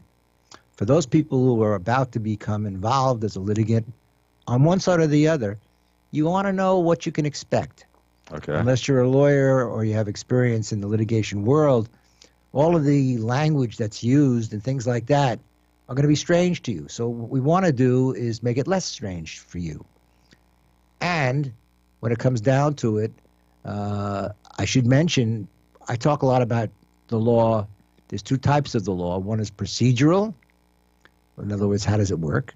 And the other is substantive, is what is the law? And what applies to the procedures that go through. And these can be very, very complicated. Yes. And I'm talking about California law or federal law, because I can do both. Right. Or even New York law, because I'm licensed in New York as well. You're everywhere, Judge. I was going to. There's an old quote, but I'm not going to use it on here. I don't want to chase off the religious people, you know. Praise Jesus. That wasn't the one I was thinking about. Oh, okay. But on the other hand, what I want to say is that when I talk about legal procedures or substantive issues, for the most part, general law is applicable across the country. There are going to be variances and nuances. Procedurally, there's going to be different requirements. Things will apply in some states and won't apply in others. And you may be required to do certain things in some states and not in others. And the law, the substantive law, may be very different as well. Yeah. So what I'm saying is, do not take what I tell you as gospel. So we're getting to the religious thing, you know. You shouldn't take it as gospel. Preach, Judge, preach. Do it, brother. brother Dodell. Brother Judge Dodell. Do it, brother. You bring a smile to my face every week, Gary, I tell you. And it's not easy to get a big fat smile out of me, but I got one here right now. I'm glad. Funny. Thank you. Anyway, so what I suggest to you is that you think about talking to a local lawyer if you have a legal issue. Generally, you're not going to get involved too much in procedural things because that's a how-to-do-it thing. And you could probably learn how to do it by going online. But I found going online is very good if you're looking for just something on the surface. Right. But if you're looking for anything that's off the beaten track or is not in the ordinary, you're probably not going to find it. You're not going to know how to look for it. Isn't every case like different too? There's always different. Sure. I mean, there's not just one case for one type of particular crime or civil suit. There is. There is, really? There is, yeah. Most of the time we call a case being distinguished. Okay. We talked about it a couple of weeks ago when you asked me if something was a narrow decision. Yeah. A narrow decision basically is going to be limited to the facts. And if the facts are different in another case, and you can find some kind of nuance. That's what good lawyering is all about, actually. Find something to distinguish your case from one that's going against you. and vice versa if you're on the other side. So you need to look into procedural things before you embark on them, because there are penalties for not doing things on time. In fact, I will talk about something called a default. A default. A default. That's a civil case. That's a civil case. Okay. Well, I suppose a default in a criminal case gets you in jail. Right. You don't You show up. that's You're defaulting. Different default. Judge, I'm going to default. I'm going to go to Mexico. It's easier to go to Mexico than to come in from Mexico, I'll tell you that. I guess so. Huh? Well, the bottom line is, if you default, does it mean it's the end of the day for you? Maybe not. In California, for example, we have a provision called 473 that allows you to petition the court to set aside a default on the grounds that either your lawyer screwed it up, which happens, or you were never properly served, or things of that nature. Didn't know about it. You can petition the court, and if you can satisfy the court, they'll set aside that default, and you start all over again. But that's you're seeking relief, and you can't do this as a lay person on your own, generally.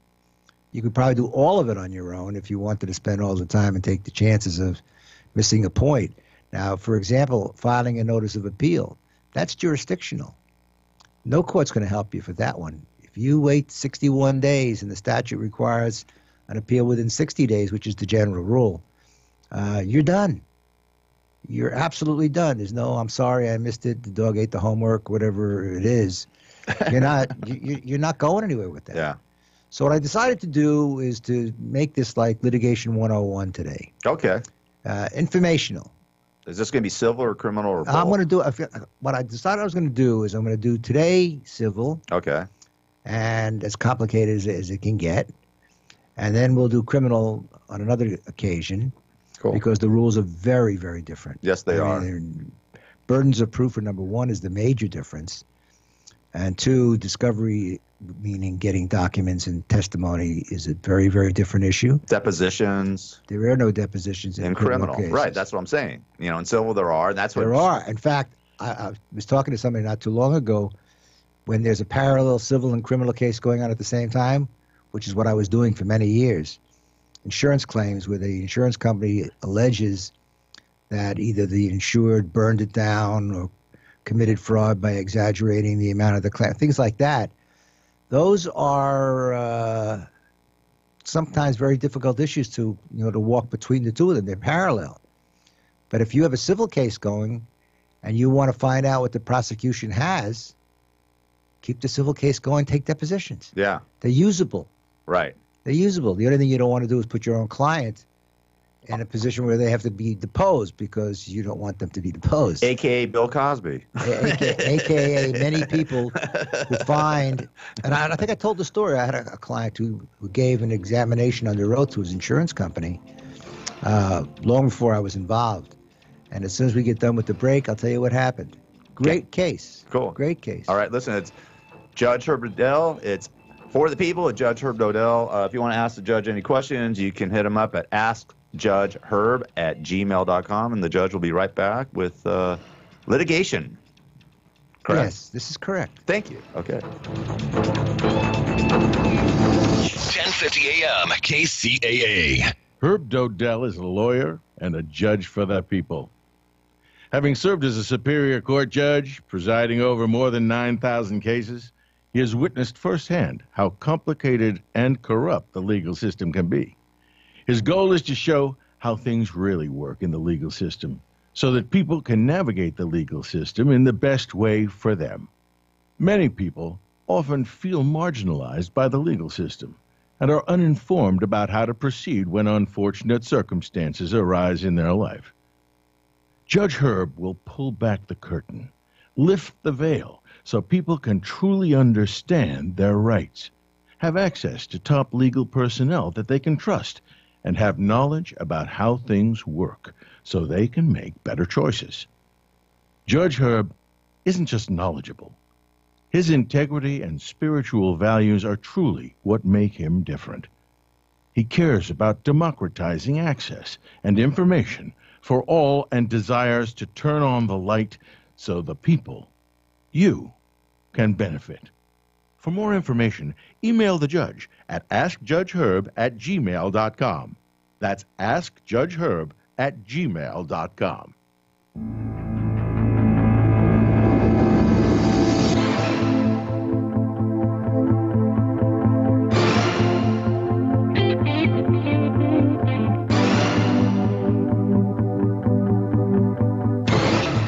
So this guy had been accused of arson and insurance fraud after he gave the examination under oath to the insurance company. What happens in the real world, and this is really the way it works, ladies and gentlemen, I guarantee you, the insurance company is going to want to help the prosecution prosecute to a guilty verdict. Because if they get a guilty verdict, they don't pay the claim. And if they pay anything, they got a shot at getting it back. So what they do is they use their prosecutorial, non-legal prosecutorial techniques, lawyers, special investigators, and whatever it is, to find out as much as they can. And what do? They turn it over to the prosecution. Usually it's not a prosecution yet. They turn it over to some law enforcement person who's going to push for prosecution. Many of them belong to the same clubs together. They used to be an organization, something about the Blue Goose or something like they all used to belong to that same thing. I can imagine him sitting, at the Elks Hall, sitting on Saturday drinking beer. This is the group. Yeah. And so my client had given an examination under oath before I was engaged. Is this Is this before the criminal trial? Before the criminal case was filed. Before they filed the criminal. Sure, they were going to use what they got out of him. Right. To encourage the criminal case, and that's exactly what they did. Sort of parallels the Bill Cosby case in a way. In a way, and the bottom line was, even if you don't testify at the trial in a criminal case, that statement comes in, and it's worse. You know why it's worse? You have nothing to respond to. Yeah, it's you there. Can't. It's whatever you said. It's under oath, right? And absolutely under oath. And if you don't have a lawyer there, you're a fool.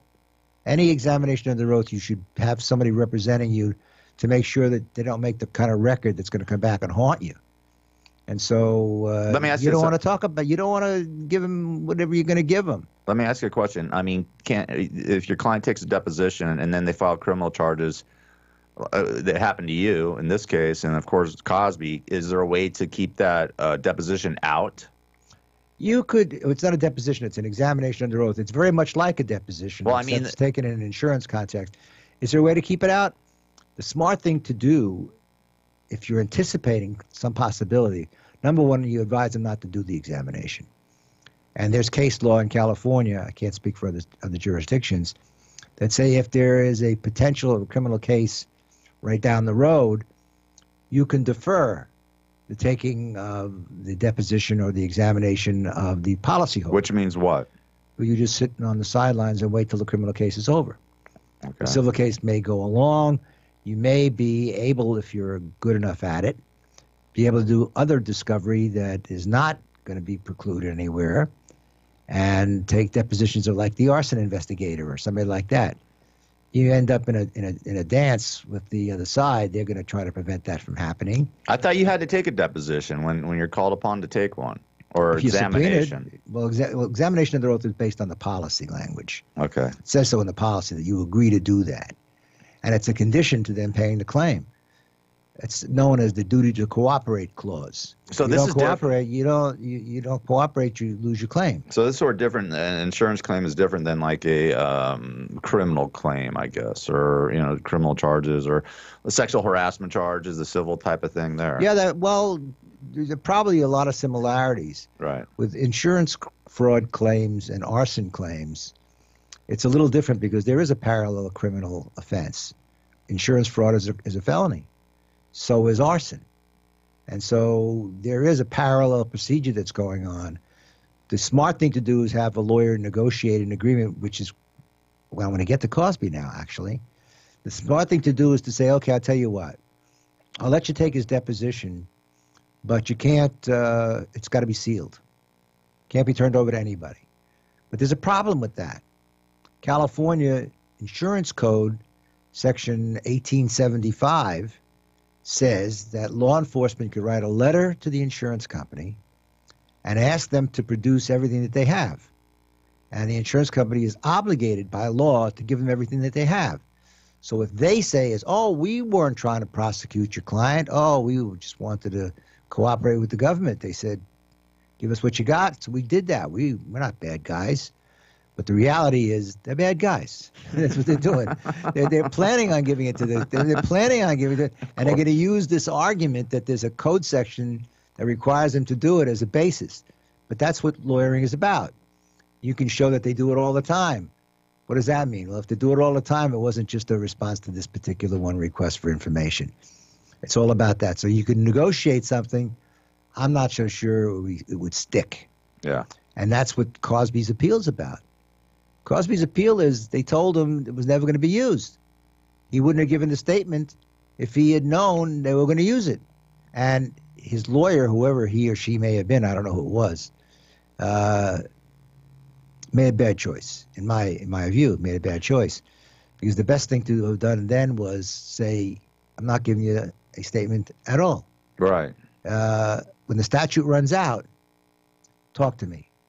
But as long as the statute's live and an action can be brought, I'm not going to say anything. Well, I think in that case they said they made a deal that they said that they would keep it out of any criminal proceeding, and then they turned around and used it. Well, that's exactly the point. You know, lawyers you can believe in the tooth fairy if you like. The fact of the matter is, no really experienced quality lawyer would have ever let him make any statements until the statute ran out. Yeah. But he's got a shot if he could prove, as I mentioned it a couple of weeks ago, if he could prove that he relied, it's called an estoppel. He can prove that they promised him that they were never going to use it, no matter what it is that he said. I still can't imagine why he would have done it anyway, but whatever the reason, he did it. Yeah. And it didn't stick. Some judge went out and said, you know what, I'm going to make it public. What are you going to do, jump up and down and scream and claim, yeah, but you promised me. Well, you know what, that judge was a federal judge, I believe, said, I'm not going to buy it. I'm going to just do it the way it is. And so you got stuck. He got stuck. Yeah. He's going to jail, sounds like. I'm not so sure he's going to go to jail. You don't think so? We went through this dialogue when we talked about the Cosby case, when we talked to Scott Ross. Scott Ross. Yeah. I think that's an issue that's still hanging out there. I think he's got a shot at an appeal. I really do. Yeah. If the record supports it, I don't know what the record looks like. Yeah. But if he can prove that there was a statement made to him upon which he relied to his detriment, I think he's got a fighting shot. What's his fighting shot? A new trial. Yeah. A new trial where that doesn't get in. Would the result be any different? I don't know. At this point, there's been so much publicity. You know, people don't realize it, but many cases are tried in the press. Oh, yeah. They're absolutely tried in the press. That's what this guy's doing with Stormy Daniels.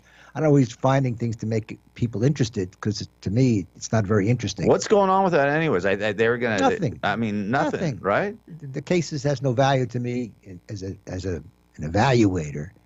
I don't think it's going anywhere anyway. But the bottom line is, you try the cases in the press. You keep on getting interviews and making statements or whatever. Gloria's really good at that. Gloria Allred. She's good at that. Oh, yeah, she's great at it. She tries to, by the time the case is over, you've heard the case from her. Yeah. But that's good lawyering. Yeah, she's a good lawyer. I mean, I don't necessarily agree with some of the tactics, but then again, everybody has their own style. Yeah. She's been doing it for a long time, and she's done well at it. So who am I to criticize? I'm not going to criticize her. Right. I have nothing really to criticize her about. But the fact of the matter is, you got to be smart enough to try your case in the press if you can. You want to present your case. In fact, I think what I'm going to do, I want to talk to you about it, as a matter of fact. Okay. I think maybe I'm going to give the audience a real case, a real honest-to-goodness ongoing case. I'll change the names and things like that so that it won't be recognizable. But and then ask the audience, what do they think? Should this begin? Is this your case? I'll pick a case. Pick a case? Yeah, I'll pick a case. Not a case that I've been on the judge on, because that would be improper. I can't talk about cases in which I'm involved until all the appeal rights are gone. Right. I can't comment on any cases, and I don't. But if we give him a real case and say, okay, should this evidence get in? Let me know what you think. Should that evidence get in? No. Yes. Why? People will get educated. It's like taking litigation 101. So we're going to go back to Litigation 101, which means we're going to start from the beginning. And here it is. Do it. Okay. You're going to be in a lawsuit. Either you're suing somebody because they wronged you. We'll stick with contract cases for the moment. And or you got sued by somebody and you didn't do anything wrong in your view. Now what? How's it all start? Well, it all starts with something called a complaint. A complaint basically consists of three elements. It's a statement of the facts. It's a statement of the positions of the parties, like the defendant is a resident of Chicago and the plaintiff is a resident of wherever it is. And that's called establishing the jurisdiction. You have to have that in a complaint. Otherwise, it's defective. And I'll talk to you about defective complaints in a minute. But the first part is basically on such and such a date, this is what happened. We had an agreement, the copy of which is attached. Generally, when you have a contract case dealing with a written agreement, you attach a copy of the agreement for the judge to read. Now he or she knows what the case is about. That's the basic premise of a complaint. And you include not only the facts, but anything else you could squeeze in there that's going to somehow influence the reader. And the second part is basically what they call causes of action. Let's say you're suing for breach of contract. The first cause of action is breach of contract. You lay out the elements of what a contract is, and you lay out there was a breach by the other side, and you lay out that there were damages and things like that. That's called the pleading of causes of action. And the last part is generally it's called a prayer. Sometimes that's about all you got. And the prayer is basically, as a result of the conduct of the defendants, I've been damaged in the amount of X dollars. And so you hear people, I just sued him for $50 million on a $12 case. Right. You know, putting a number in there means zero. Yeah. There are certain jurisdictions that require you to put in a minimum damages of at least $25,000. Now in California, there are various grades of lawsuits. Now for one small claims, which we've talked about before, yeah, that goes up to in California $10,000. Which I got sued for. Baldy the Clown. Baldy the Clown. And so, Baldy the Clown. And the reality is, those are pretty simple. You don't even have pleadings. You don't. A complaint is called a pleading. Yeah. That's what it's called. A pleading. Like you're pleading for somebody. Right. And so you don't really have that. You have a claim, which is one page. It doesn't have any of those elements in it. Although it does say what the damages are. So you can tell the other side what you're suing them for and the basis for what you're suing them for. That's the simplest one. No lawyers required. Very little you can do in the way of a technical argument that the complaint is insufficient. That's not going many places. Yeah. Second, in California, up to $25,000 is a secondary level, and we'll talk about that one right after the music plays. All right, it's For the People of Judge Herb Dodell. You can get his book, From the Trench to the Bench. It's available on Amazon.com. And also, if you want to ask the judge a question, if you have a question for the judge, he's available. He'll answer them. Email him, askjudgeherb@gmail.com. We'll be back with more with the judge right after these important messages.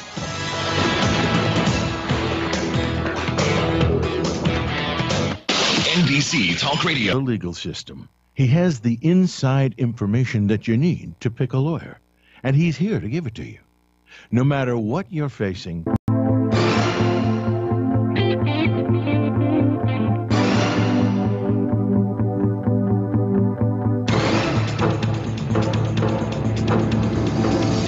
Okay, so we're talking about lawsuits, civil lawsuits at the moment. And you should know you don't need a lawyer to file any lawsuits. You can do it yourself. Unless you're a corporation, you can't do that. Even a big one? Like you can file $50 million? $100 million. Really? Any number you want.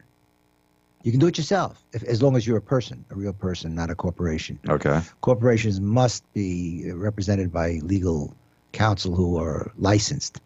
And if you want to bring in a lawyer from another state, people say, well, my lawyer is in Chicago, and this case was going to be in L.A. What do I do? Well, we have something called pro hoc vice. That means, I love that term. Pro hoc vice. Pro hoc vice. I'm pro hoc vice in several states. You are? Yeah, I am. I know. I know. I'm in Arizona, pro hoc vice. I'm even admitted in Hawaii, pro hoc vice. Aloha, Judge. Yeah. Aloha. That was a nice day. I got sworn in there in 15 minutes. I was done with the case. Nice. It was interesting. But you can bring a lawyer in from out of state as long as that lawyer has what's called local counsel.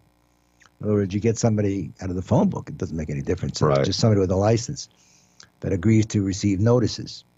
That's pretty much all you have. Do they to sit in with you too on the trial? Or no? They don't have to. Okay, they don't have to. All right. Unless somebody's really going to push the envelope and say, "Well, you're pro hoc vice. You have to have somebody else."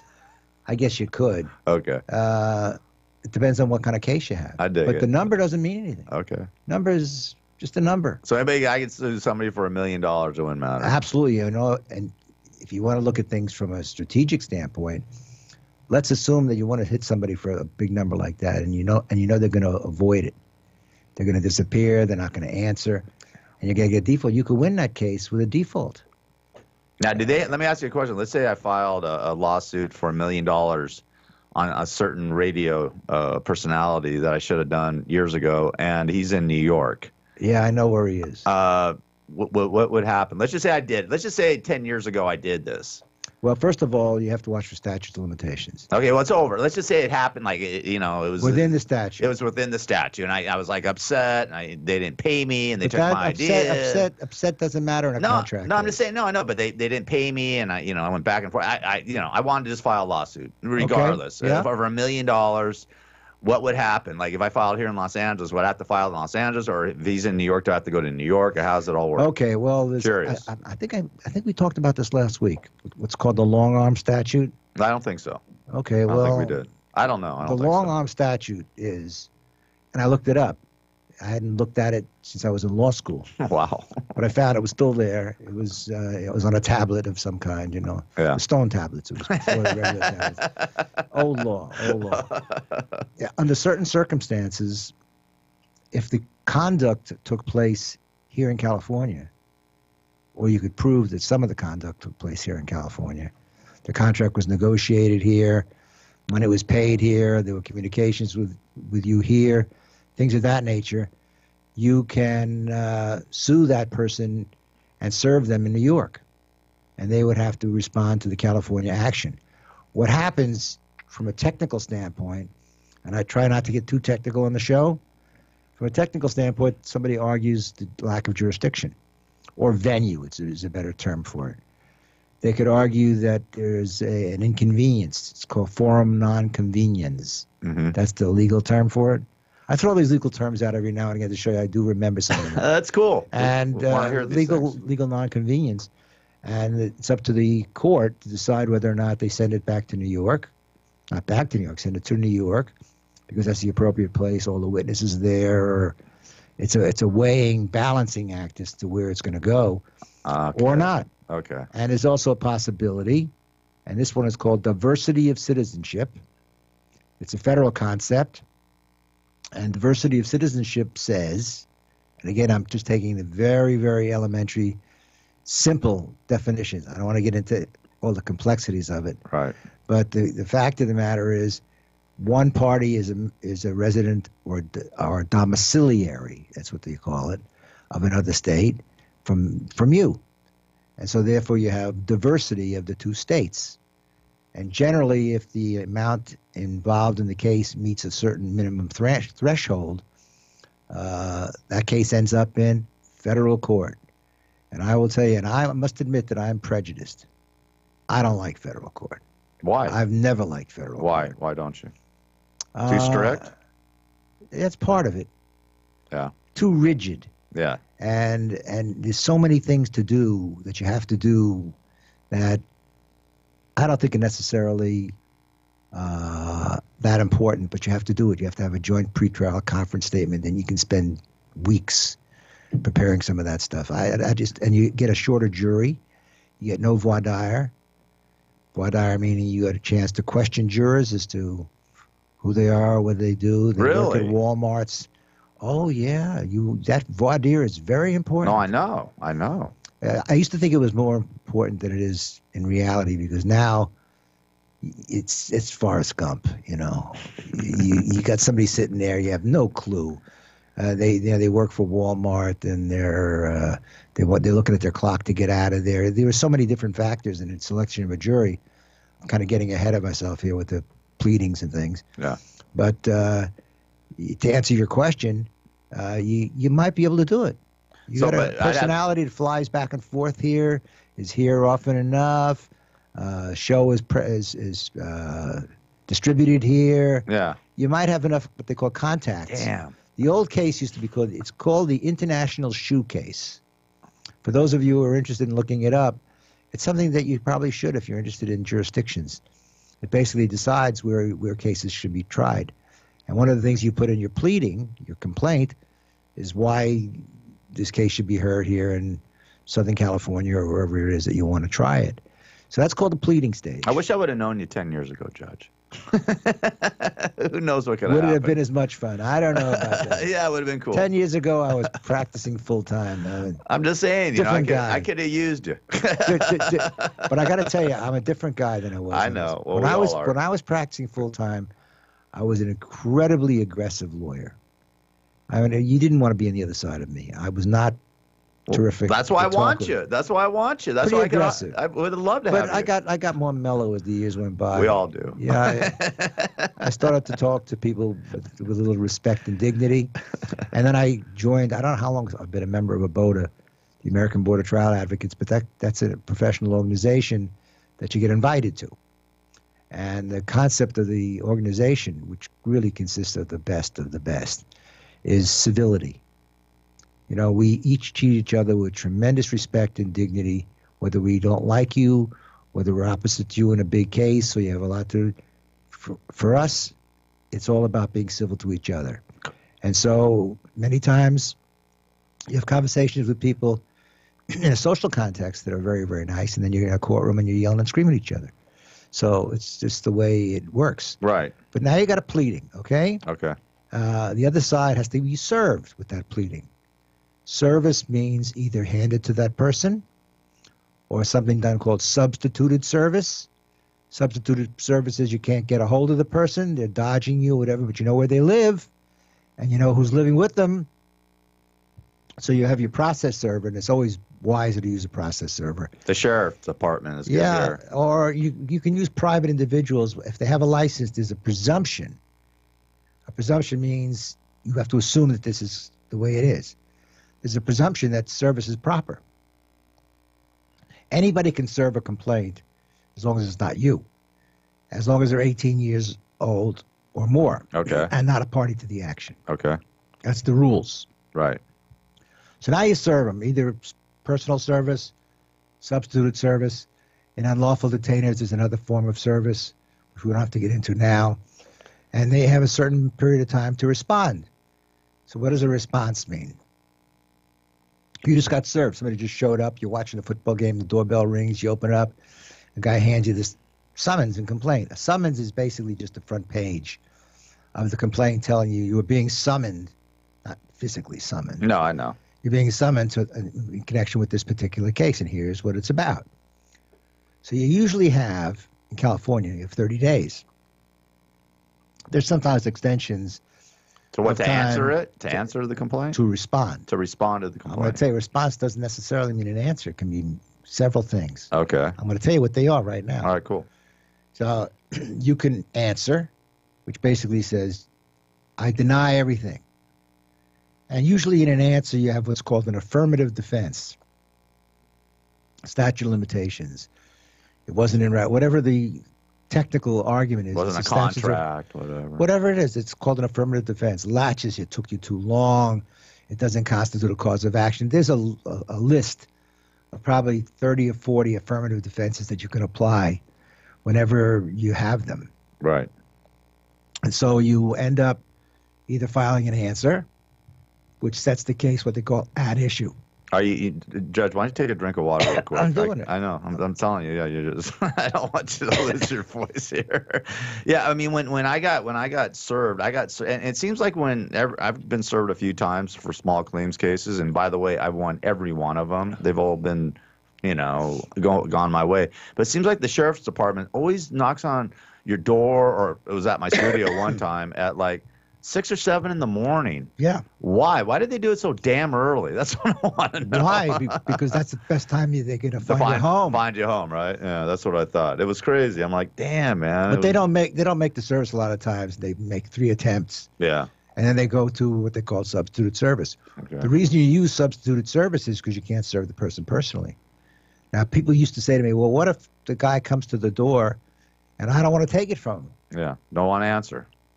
Well, let's assume you answer the door and you say, get away from me. You've got... Right, you got cooties. Some disease, I don't want it. You could drop it at your foot. Really? Good enough. Wow. All you have to do is give notice. Right. That's notice. So you can either answer, which sets the case what they call at issue. That's what it's called. Yeah. Now both sides have answered. Or you can file what's called a demurrer, DEMURRER, or what's called a motion to strike. These are things that you can do in response. A motion to strike generally is somebody's alleging punitive damages against you in a contract case. Yeah. Generally, in contract cases, there are no punitive damages. The punitive damages generally relate only to what they call tort cases. Negligence, battery, trespass, a variety of things that constitute a tort. It's called a tort, a civil wrong. Okay. And you move to strike the punitive damages because they're not appropriate. The judge will then read the papers. The way it works is first you get the motion, and you read the motion, and you say, well, that sounds pretty good. Then you read the opposition because the other side has a right to oppose it. You go, well, that sounds pretty good. And the original moving party gets a reply. They try to save what they can for the reply because there's no answer to the reply. You got the last word. That's why you have oral argument. Yeah. But generally speaking, courts will say, no. You knew what you had, and you needed to put it into your original paper so the other side had a chance to respond. Ah, right. These are things that are raised by good lawyers. Yeah. Wait a minute, I wouldn't have answered it this way. I would have known that, whatever it is. Yeah. Now, a demurrer basically attacks the complaint. It says the complaint is deficient. It's either not understandable, it's ambiguous, it contains material that even if you won, you would lose the case. All of those things are in the demurrer. You file an opposition to the demurrer, they get a reply. The court then decides whether you're going to get past it. If the court sustains the demurrer, it means the other side has to amend the complaint or the case is over. If the court overrules the demurrer, you have to now file an answer. Usually in UD cases, I gave him 5 minutes. I give him 5 days to file an answer. We'll be right back. Okay. Did you ever meet a lawyer that was for the people? Someone who had the best interests of the people at heart? Herb Dodell has been a lawyer for more than 50 years and has been a Superior Court judge for 9 years, having presided over more than 9,000 cases. In this show, he will reveal the secrets of how things really work in the legal system, so you can maximize your position and benefit most when you're in trouble and need someone on your side to simplify the process for you. For more information, email the judge at askjudgeherb@gmail.com. That's askjudgeherb@gmail.com.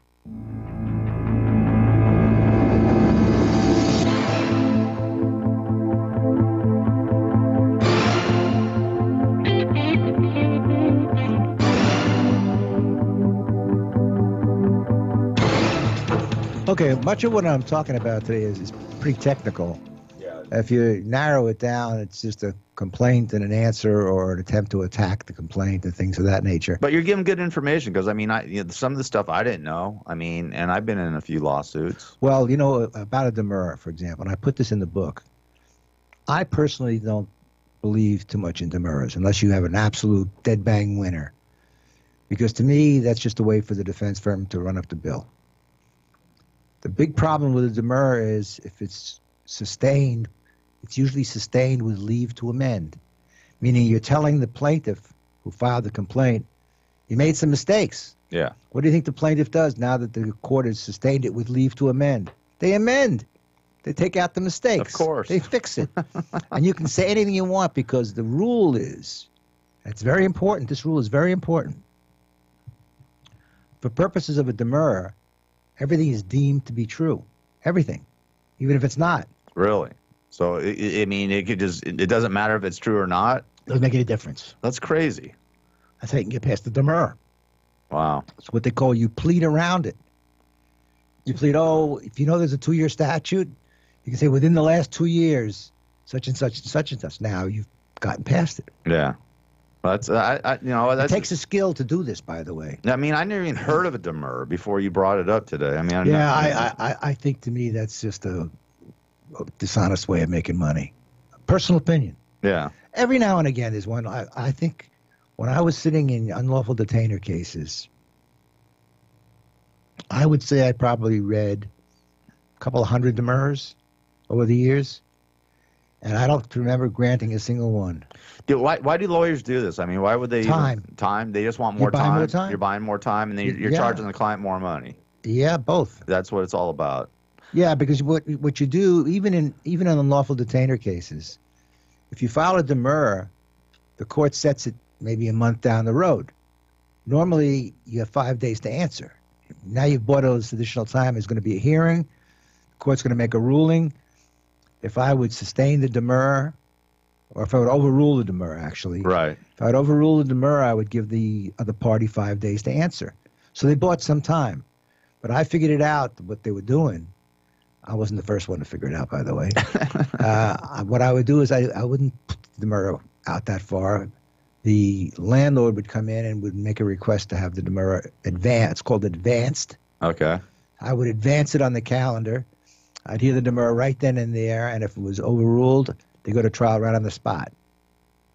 That sounds fair. They were not going to buy 2 months of free time. Yeah, that's crazy. That's what we do.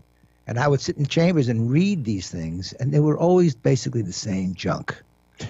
Don't the lawyers know that they can't get away with this stuff, or they're just trying to make money off their clients? That's a total ripoff. That's why I say in the book, when you're interviewing a lawyer, ask him or her, what are your plans here? What are you planning on doing? Here's the complaint.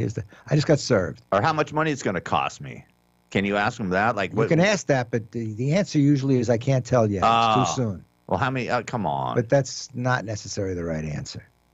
You got a pretty good idea. You read the complaint, you know what the case is about. Please, they know. They've done it. They've done it. So let's get past the responsive pleading. This is called a responsive pleading. Or you can file what's called a cross complaint. By the way, you can file a cross complaint in small claims court, but you cannot do it in unlawful detainer court. Cannot. That's interesting. You have to file a separate lawsuit in another court. Really? Yeah. That's strange. To me, I always thought that was a little silly. It is. But it's the rule. Okay.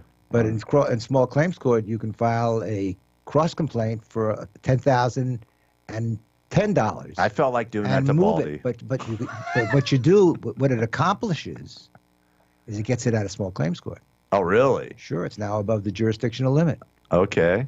Because the other ones, he's suing you for 10, and then I can sue him for 10, and that's out of. No. If you're suing him for 10, it's a different 10. But it's still small claims. Everything up to 10,000. Up to 10,000, but I can go 10,000 and 10. If you want to sue somebody for $20,000, right? You can't do it in small claims court. Right. You can do it. You can do it. And I have a story in the book, true story. A guy had a $50,000 claim, and he's in small claims court. And I said to the guy, "What are you doing here?" I said, it was against the Federal Express. Okay. And they lost a package from us. I can't remember all the details. And I said, you have to remit everything over $10,000. I think it was back further when it was even less than $10,000. Why would he do that? He says he had the right answer. What is it? He says, if I sued him for $50,000, I'm going to be in what they call unlimited jurisdiction court. I'm looking at 2 years. Years ago, we used to have so much backlog. It took 5 years to get to trial. 5 years. Damn. We would sit with beepers in the courthouse waiting for the beep to go off. We got a case to go. Right. So if you're looking at 2 years down the road, and you're looking at a lawyer on the other side now, because now you can have a lawyer if you're suing in another court. Right. And they're going to drive you crazy with the interrogatories and discovery and things like that. It may take you forever to get it, and you have to hire your own lawyer.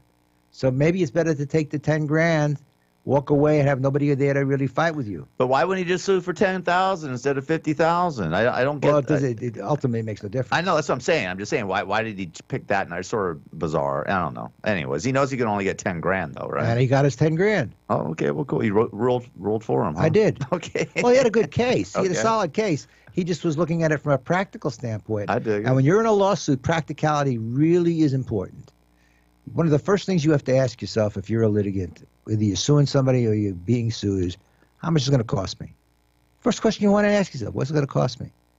If you're the defendant and you have no insurance to cover it, you're going to be borrowing the money to defend your case. You got to hire somebody to represent you, or you can represent yourself. Yeah. And you know that older phrase goes along, he who hires himself as a lawyer is a fool for a client. And that's really, many times, makes a lot of sense.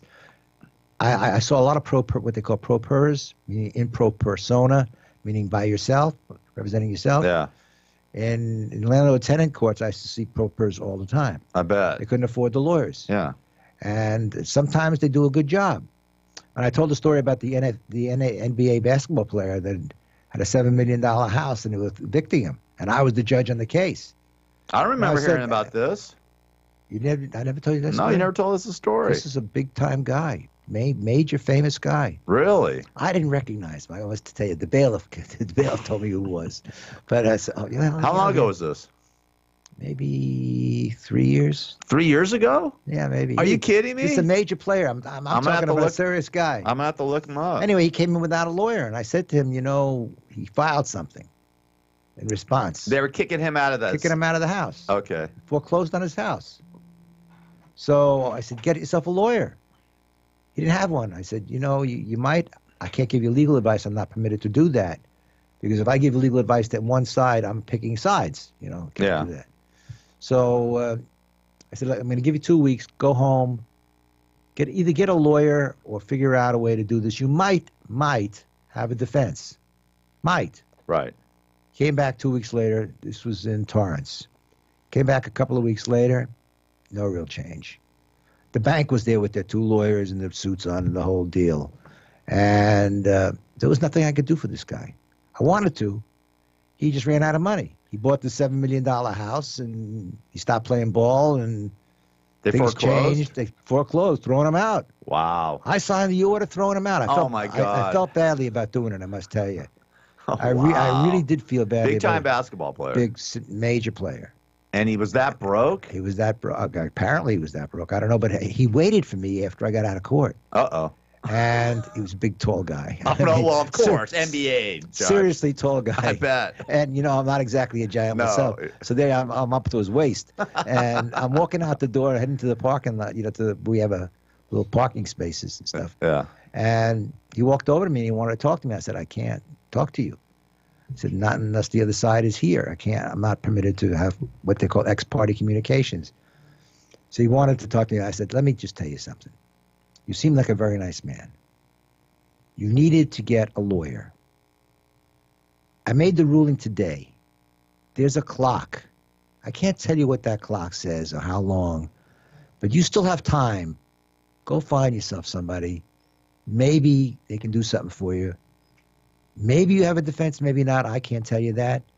But he never did. I never heard anything, and I guess that was the end of that. So now the pleading stages, I was talking about the pleading stages, you can file a cross-complaint.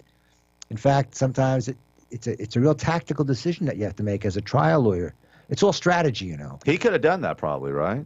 Not in that no, not in that court. Not in that court, okay. But what he could have done is he could have filed an action in another court and have asked that judge in the other court to bring this case up to that court and consolidate them. There's a procedure for doing that kind of thing. Okay. And I used to do it when people would come in and say, I don't want to defend this UD case right now because I have a defense and I'm filing it. I have an action filed down the hall in another case. And I said, well, get that judge to agree, and I won't make any decisions at all. I'll just boost it up to that court. And you can do that sometimes. I used to require them to put up the rent in the meantime. Yeah. So you didn't get a free ride while you just filed some piece of paper down the hall. But cross complaints are a risk because now you are the party with the burden of proof. You have to prove everything in your cross-complaint. You become the plaintiff Yes. on your cross-complaint. And then they can file a counter cross-complaint. Oh, my God. This can go on. Look, there are ingenious lawyers out there who see this as the ka-ching. I call it the ka-ching defense. Ka-ching, ka-ching, ka-ching, ka-ching. The money is rolling right on in. Oh, my Lord. And they ask you pretty much how much money you got. You're going to be able to survive this case. But if you're the defendant and you just got sued and you have no insurance, you better be looking about taking a second out on your mortgage. You know, it's a very serious and tremendously expensive. You know, it costs $430 to file a complaint. I think it's $430 to file a complaint. And if you're the defendant and you didn't do a thing wrong, you got to pay for a first appearance fee as a defendant. A couple of $100s, I think it is. Although I must tell you, those people out there who are going to get involved here, there's something called a fee waiver. A fee waiver, in certain courts, it's an FAM 18, I think is what it's called. A judge generally will sit down and look at your financial condition. And if it's apparent that you're needy, we call it informa pauperis. That's the Latin of it. You're throwing a lot of words out today. I want to show you how much I read. And you can get a fee waiver. Oh, that's cool. What about small claims court? How much is it to file in small claims court? I don't know how much. I think it's $40. like $40. Yeah. You can get a fee waiver in small claims court too. Oh, really? You're supposed to give them the money back if you win. Okay. They never do. I asked the clerk one time, do you ever get any of this money back? He says, never. Because it's all very nice, but it doesn't work. Oh, wow. Next week, we're going to talk about discovery. I call it the Christopher Columbus phase of the lawsuit. That's where the real money is spent. Nice. And nice for the lawyers. That's what I'm saying. But a big hassle, big, major hassle. I once had 300,000 pages in a case. Oh, my God. That's you got to crazy. sit down and read all that stuff? Please. I can't even read 3 pages, let alone 30 or 300,000. That's why you have paralegals. There you go. All right, Judge. So that's it for today, eh? That was a great job. I threw the A in because I'm half Canadian. Hey. It was great. Very informative. Listen, if you want to ask the judge any questions, just hit him up on email, askjudgeherb@gmail.com, and get his book From the Trench to the Bench, now available on Amazon. And also check out his YouTube videos. He's got about 20, 25 videos, and they're very cool and very informative. And they're short and informative. All right, Judge, we'll see you next week. Yes, indeed. All right, cool.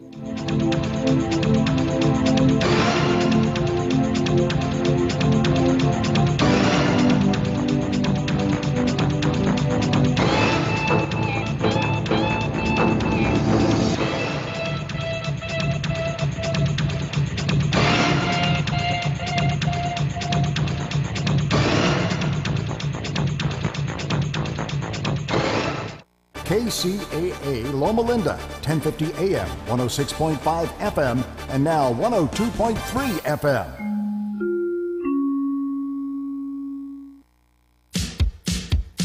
So, you want to be in show business. Do people tell you that you're really funny, you have a great personality, and you should have your own talk show? Many of us have been told that, but we don't know how to get started. It's easier than you think. Let the pros at Cali Vegas give you a free talent evaluation. Call 949-445-1119 and learn how quickly you can create, produce, and host your very own talk show. Imagine not having to sit in traffic every day, commuting back and forth to the same old boring job. Get started in television or radio today with your free talent evaluation from Cali Vegas. Call 949-445-1119 or visit them online at calivegas.com. Make your dream come true today and create your new career and learn how to become a television or radio star with the help of Cali Vegas. 949-445-1119. Call now. Do you have any questions about legal issues? Have you ever been stopped by a police officer and issued a ticket that you're scared to deal with? Have you ever been in trouble with the law and don't know what to do?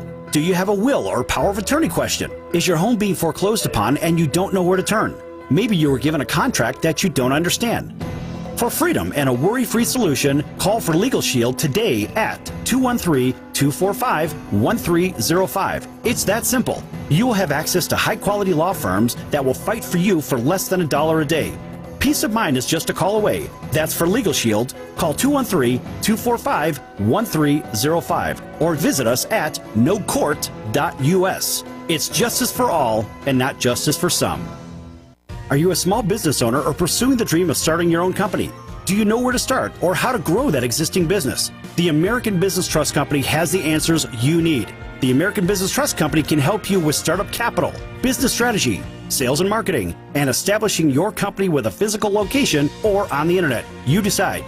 You bring the idea, the American Business Trust Company can help with the rest. For a free evaluation, you may visit them online at abtrustco.com. That's ABTRUSTCO.com, or call them at 657-600-1876. That's the American Business Trust Company, 657-600-1876. Call them today. They can help your business right away.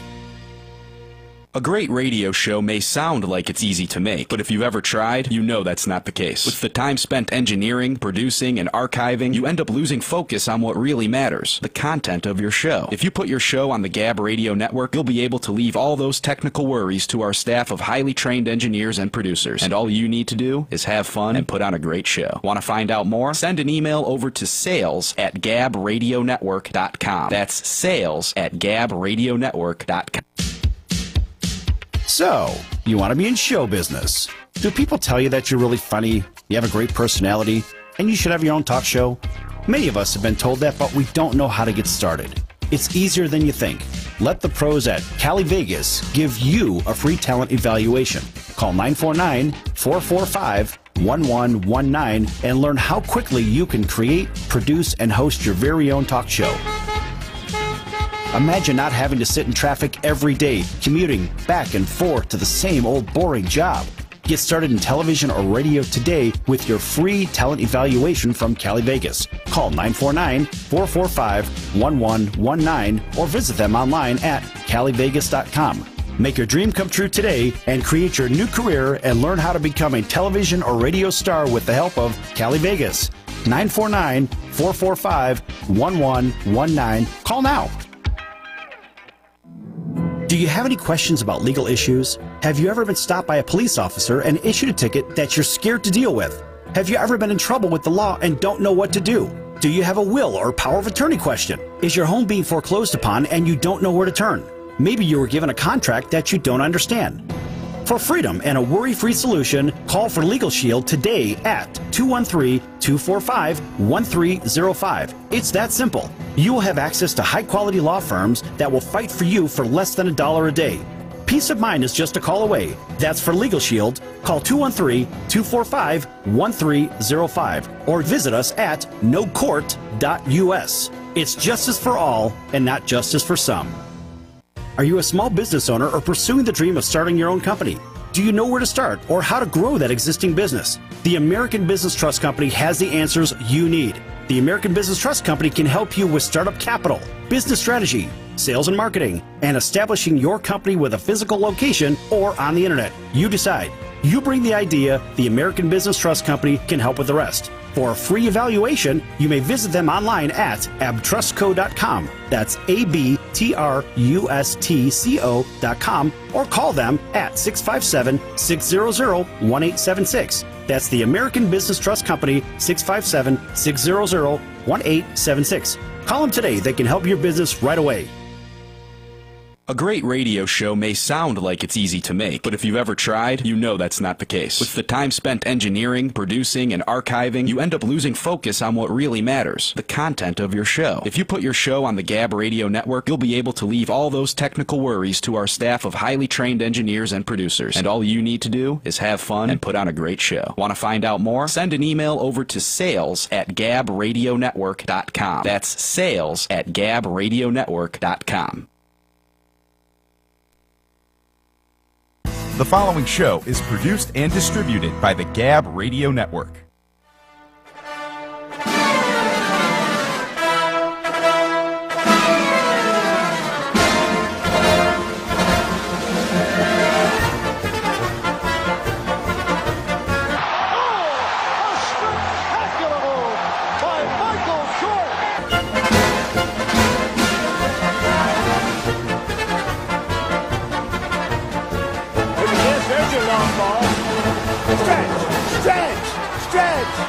You can put it on the board.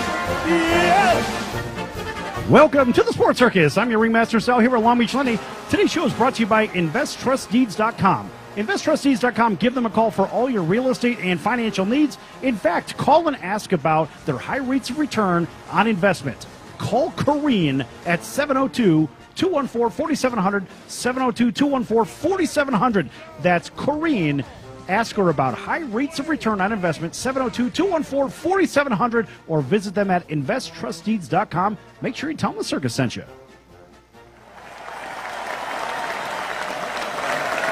Also, a big welcome to everybody listening in on iHeartRadio and our NBC Sports affiliates from coast to coast.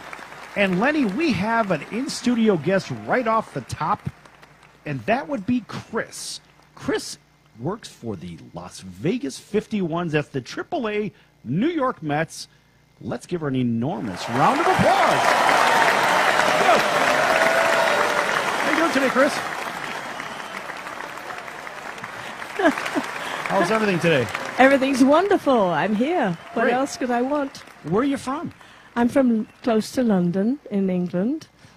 Right. And we don't have baseball. Well, they do have baseball there now, but they're not really terribly familiar with it. It's more cricket-oriented. Right. Which I am not going to explain here. Well, Lenny and I have talked a little bit about cricket. I like the idea you could score 600 runs in an inning, but that's a whole nother discussion. So you're also a big baseball fan, aren't you? Totally. I love it. Absolutely love it. Who are you a fan of? Cardinals, because I love horses. Right. That would be the St. Louis Cardinals, Cub fan, in case you're tuning in and listening. And that's for all of our friends over in Chicagoland. We have a Cardinal fan in the house. Third place, fourth place? I don't know. What are they? Yeah, no, they're in third place. They're in third place. They're just a couple of games behind your second place, Chicago Cubs. We happen to have won a few more pennants than you. And a few more World Series as well. A few more. At the moment, we might be in a slight slump, but we will come roaring back because we have the horses behind us. And we also have a couple of people who can hit and a couple of people who can throw the ball a little bit. And, of course, there's a couple of people in Chicago that I like. I mean, I have to like Bryant because I live in Las Vegas. So I have. So that's it. So Lenny, she's a fair weather Chris Bryant fan. Very fair weather, but he's kind of handsome too. Chris has got me entirely confused right now. Number one, she's talking about they have horses, and horses is in polo, I believe. It has nothing to do with baseball. So horses are not allowed. Horses are not allowed on the field. Another thing, Chris, is that Sal happens to not correct you on something, and might I go ahead and do that for him? That proper etiquette here in the circus is that we don't connect ourselves as a we. Because we, Sal, don't play on the team. Now, do we? No, but she's a guest. She's a guest. She can play on the team. It doesn't matter in the circus. Don't worry about it. You got to conform to the rules of the studio here, of the program. So we are not a we, it is they. You know how many times, Chris, I've been told this? Too many to count. I would be very happy to ride a Clydesdale. And they actually did have Clydesdales on Cashman Field. And they did gallop around the field with the beer barrels and everything, and the little dog with the little points on him. And they were there. So don't say you don't have horses on the field, because I was there. I actually have a photo of me with the Clydesdales. So I hope you don't mind being corrected. Nice! I like when somebody corrects Lenny. All right. Nay, I say. Nay on that. I want to know back in jolly old England, what is the most prestigious arena for any type of a sporting event that people said, oh, I went to that particular arena or field.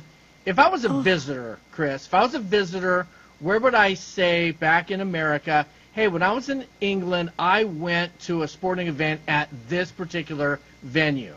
And I have Wembley, stats now. Wembley, of course. Hey, Wembley was just purchased by the guy from the Jags. So the Jacksonville Jaguars are going to probably move over, and we'll have our first NFL team over in London. That's where actually some of the football players, they have played football. American football, not real football, American football. Not real football. Well, you know, they play it with their feet in England. Here they play it with their arms, and that's perfectly fine. But it's kind of a weird thing to call it football when you're throwing. It's more like rugby. Well, what do you suggest we call it? American. Just American football. But we're here in the United States, so therefore, if it's American football, is it North American, Central American, South American? No, they're all American, aren't they? Right, that's the problem. But you see, once you go south of our Yes, border, it's now football again. It's real football. So they do you're have Real. You're confusing the audience. Lenny, you better jump in and rescue her.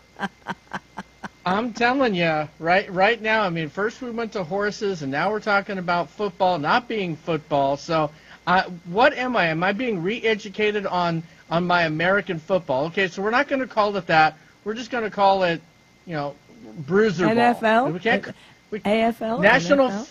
No, we can't call it football league. The national. The foot thing. Yeah, we've got to take out the foot. So what are we going to be doing about that, Chris? Now you've got the Raider fans all confused. The fans here in football. I love the Raider fans. I think it's Raider going to be fans. great. They're a band of. Loves the Raider fans. Well, I don't know any better. I'm from England. What do I know? The first American football game I went to was in New Orleans. It was Arkansas versus Alabama, and it was a bowl game. And I had just come down from Toronto, and it was like minus 20 degrees in Toronto. Drove all the way down New Year's Eve before the snowstorm, got down to New Orleans, and everybody's there. I thought I was going to have a classy hotel. There wasn't one. I landed up at the YMCA, which was very nice, but not quite what I had planned on. Were you singing the song YMCA? Yeah. So I said, why is it so busy? They said, well, we're all going to the bowl game. And I said, what's a bowl game? Thinking of a bowl. But, it wasn't. Finger bowls. Yeah, that was more. So they said, oh, it's this it's a college game. So I said, well, I want to go. So I went, and they said, everybody laughed. There were 4 of us, 4 ladies, and as we pulled in the parking lot, 4 gentlemen came running out, and they said, would you like tickets? And we said, yes. And they said, we're doctors, we got called away, so we got tickets on the halfway line, fifth row, and it was quite nice. All right. Well, that's a great story, and guess what? We're going to have to pick that up on the other side. We're coming up to commercial break, and I know Lenny, she kind of threw us both a curveball, but I like the fact that it came from a Cardinals fan. And we just happen to have Cub fan running the board. Folks, we'll be back in just a few minutes right here at the Sports Circus. Don't go anywhere. Lots more to come.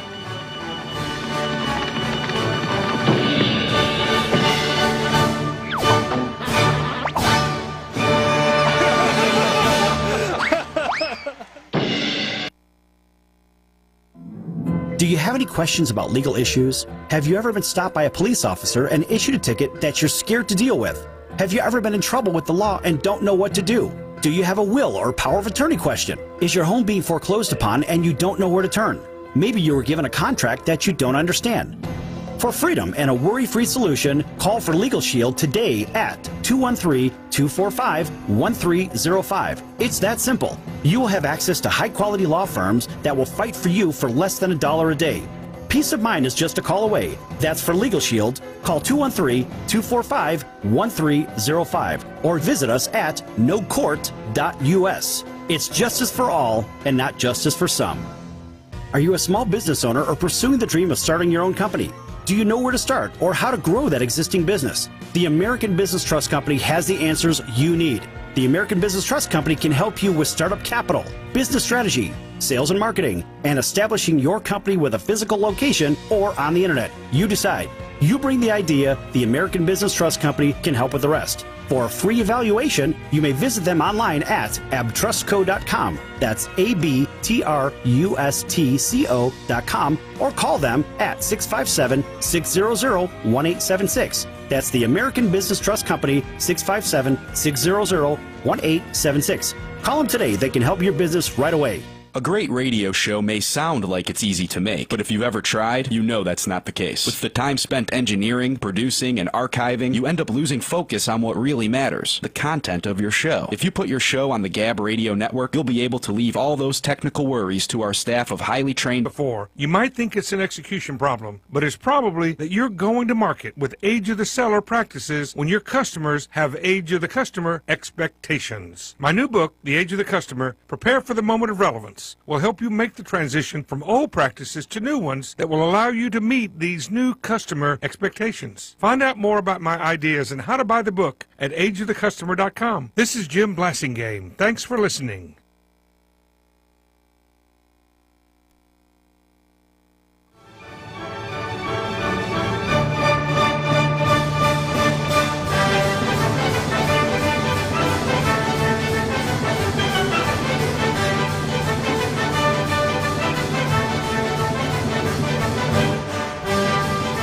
All right, everyone, welcome back to the Sports Circus. I'm Long Beach Lenny here with the Ringmaster Sal, and this segment is brought to you by the American Business Trust Company, specializing in startup consulting, sales and marketing, corporate strategy, and investment capital.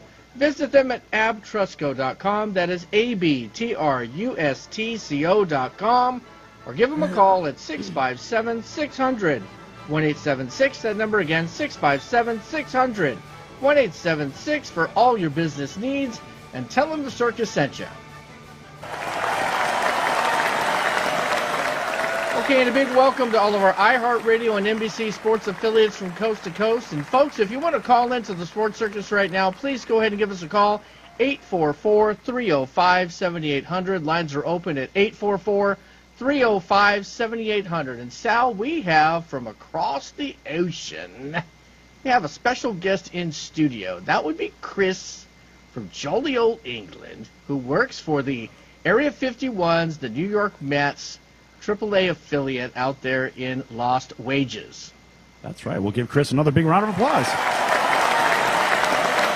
As she's holding her head like, oh, don't do that. Great to have you with us, Chris. So, Lenny, let's jump into a little bit of Dodger baseball. And I know how much you love the Dodgers, being an Angels fan, from the Los Angeles Angels of Anaheim, of Orange County, that play behind the orange curtain next to the Santa Ana riverbed, and they have a rock pile, of course, in center field, with a garden hose that looks like it's supposed to be a waterfall, and they shoot bottle rockets from it. So it's the longest name in baseball, one of the most disappointing bullpens in baseball, but let's turn our attention to the other side of sunny Southern California's L.A. Basin. Let's talk about the Dodgers hitting 7 solo shots against those New York Mets. 7 solo shots, tied the record for the most such home runs by a team in a single game in the modern era since 1900. And that would be, well, actually that encompasses Bucky's time, because Colonel Bucky was born in, I think, 1854. I'm not really sure. Nonetheless, the last team to do it before the Dodgers was the Chicago White Sox on June 25th, 2016 against the Toronto Blue Jays.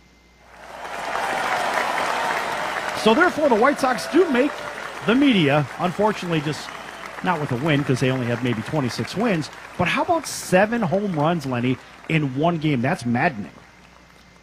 And why would I even be upset about that? I'm glad that you brought this up, because there is no one on this show that is a bigger advocate than the long ball, high-scoring games and the home run going here, there, and everywhere out of the park. I love that. I love that the Dodgers went ahead and exploded for 7 home runs. Do I like it that they won? No. I don't like that they won. It went into 11 innings, but look at that. 7 home runs, 7 dingers. If you're a fan and you're sitting in those stands, you definitely got your money and a half's worth in that game, because you're sitting there just watching the ball fly out all over the park, not including the Mets home runs, which they had a few as well. So you probably had about 10 home runs sitting there doing an 11-inning game. What an exciting game. Much, much better than if it were 1-0 in 11 innings. That would have been a jolly old snooze fest. Well, look at it this way. The 7 home runs were certainly hits. And then you had, in fact, I believe it was the catcher that was here for the Las Vegas 51s. His name was Plawecki, if I'm not mistaken. He hit a 3-run shot in the 9th, which looked like possibly the game winner. But no! Here come the Dodgers, roaring back. That's what they do. And the Dodgers find themselves just a couple of games out of first place, unlike your Angels that are 11 out of first place. Those Angels are sad right now, Sal. It is true. But I will say, join up. I will say this though: the Dodgers themselves, look, they've got a dogfight. They definitely have a dogfight in the National League West. This isn't going to be a cakewalk. This isn't going to be 18 wins. What it's going to be, Sal, is it's going to be pretty tough. Pretty tough, Sal, for, let's say, the gazillion-dollar man coming off the disabled list on Saturday that could only last 50 pitches and 3 innings before getting yanked out of the game. I wouldn't say, Sal, that Clayton Kershaw is too well recovered in the back area right now. And I am predicting right now, put it on the show tape. There you have it. Let's mark it. I think that Clayton Kershaw within another month will be down on the DL once again and probably looking at some kind of a back surgery because you and other fans that just want to ride this guy like a horse to the glue factory do not care about his well-being for him to sit out for one season, one simple season for him to rest and get better. A 3-time Cy Young Award winner deserves better than you going ahead and just squeezing the life out of him until he is just put on the compost pile. That's right, kid. I'm squeezing every ounce of life. For $220 million, you get your ass out there and pitch. I don't care if you've got a broken arm. You get out there. I don't give a damn. Look at all the money he's taken, and look at what the cost back to the consumer is. So eventually the consumer's paying for it. So they need their money's worth. I don't care if he's hobbled and if he's out there with a one-legged individual. Who cares? Get out there, go do your thing, go earn your biscuits, and get back on the bench. So just the other day, the reason I'm bringing this up is we had our 51s. They were playing the Reno Aces, which is the Arizona Diamondbacks AAA club. And now the Reno Aces have a guy on their team, Lenny, that is the brother of someone you may be familiar with. And that would be, C.J. Cron, right? The terrible mistake that the Angels made by dealing him off to Tampa Bay, right? Oh, yes. Okay, so his younger brother, Kevin Cron, plays for those Reno Aces. Of course, we have to talk about it here because KSHP 1400, home of your Arizona Diamondbacks, that would be the first place Diamondbacks. I actually did an interview with him, and here's the interview. Turn my volume up. Give me 1 second here, folks. It's live. Anything can happen. That's what happens here on the circus. You never know. Okay, here it is. This is Sal Tozzolino with the Sports Circus here at Cashman Field, and I'm here with Kevin Cron from the Reno Aces. How you doing today? Doing good. All right, just had a very interesting game, to say the least. But when I saw you walk up there the first time, I said, man, that is a man amongst boys, because you are no small character. I mean, look. Lenny, this guy is an absolute truck, and I mean he is big. Cron's not that big as far his brother, but this guy's huge. You grew up in Placentia. You played in Ahwatukee, right? Mm-hmm. So the home team kind of look in that direction. Now playing with the D-backs, how do you feel about that versus maybe if it would have been the Angels, maybe with Salt Lake Bees? Yeah, I mean, the Diamondbacks have been nothing but like a great opportunity for me. And obviously, I was born in Placentia, but I was raised in Arizona. I moved there at a really young age, and I grew up a Diamondbacks fan. I got to watch them, win their World Series in what was it, '98, I think it was. And I grew up a big Diamondbacks fan, and all the way through high school. And I was talking to the Diamondbacks out of high school maybe for the draft, and that was something that was always really special to me. It was just maybe even the glimmer of a hope to be able to play for the Diamondbacks. So it was really cool when that happened out of college, and especially having my dad in the organization is really cool. And but it's been really special for me to play for the Diamondbacks and grow as a baseball player with that organization. Right. So think about Big Bro and yourself. Was there that competition growing up? I mean, who was better? Who was bigger? Who was stronger? I think I was probably bigger at every stage of our lives up until this point too.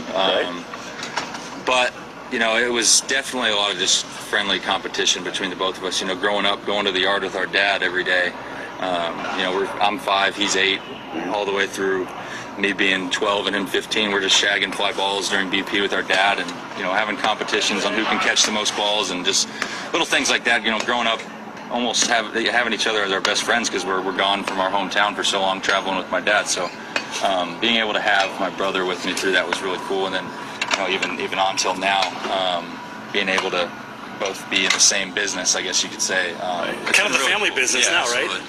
So that's been really cool for all 3 of us especially, and even into my mom and my wife and sister and everybody. It's really cool to have everybody kind of united under one game, I guess you could say. So we broadcast the Sports Circus on 1400 KSHP here in Las Vegas, and of course that's home for the D-backs right here in town. Of course, our home team, of course, being the 51s. Is there anything you want to say to the people here in Vegas to get everybody listening to D-backs baseball instead of supporting our 51s?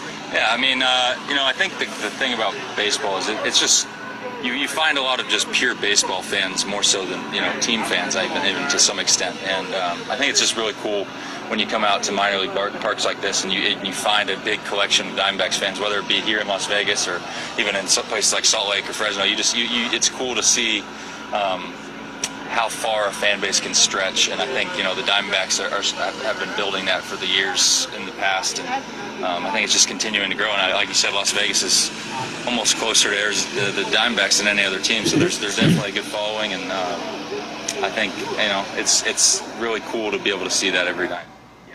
The Reno Aces moved down, but you're here to Vegas. But my guess is, even if it is the Dodgers, we're still going to support what the D-backs are doing here, because let's face it, we don't really have a home team. Yeah. And right now, really don't. Because we're the only station, KSHP 1400, that covers any baseball team here for the most part. You guys are our home team. Yeah. All right, so say hello to everybody, and anyone you want to say hi to, or hi everybody, or say they suck. Say, hey, 51s, you guys suck, or what? No, it's got any friends over there? Cool. I got some buddies. You always run into buddies playing in different teams, but no, it's been cool. This is my first experience here in Vegas in the Cashman Field, and like you said, it's a family environment. It's really close to the action. You don't really see a park like this, so it's really cool to play here, and I'm looking forward to the next couple of days. Yeah, you're right on top of the action here. Oh yeah, that's for sure. So when you go up to the big club? Come on, if man. It was up to me, I'd be there right now, but it's not up to me, and you just got to keep going through your day-to-day and do what you need to do, and hopefully it'll happen at some point, and just wait for that. All right, folks, we're going to be back here in just a few minutes on the Sports Circus. Don't go anywhere.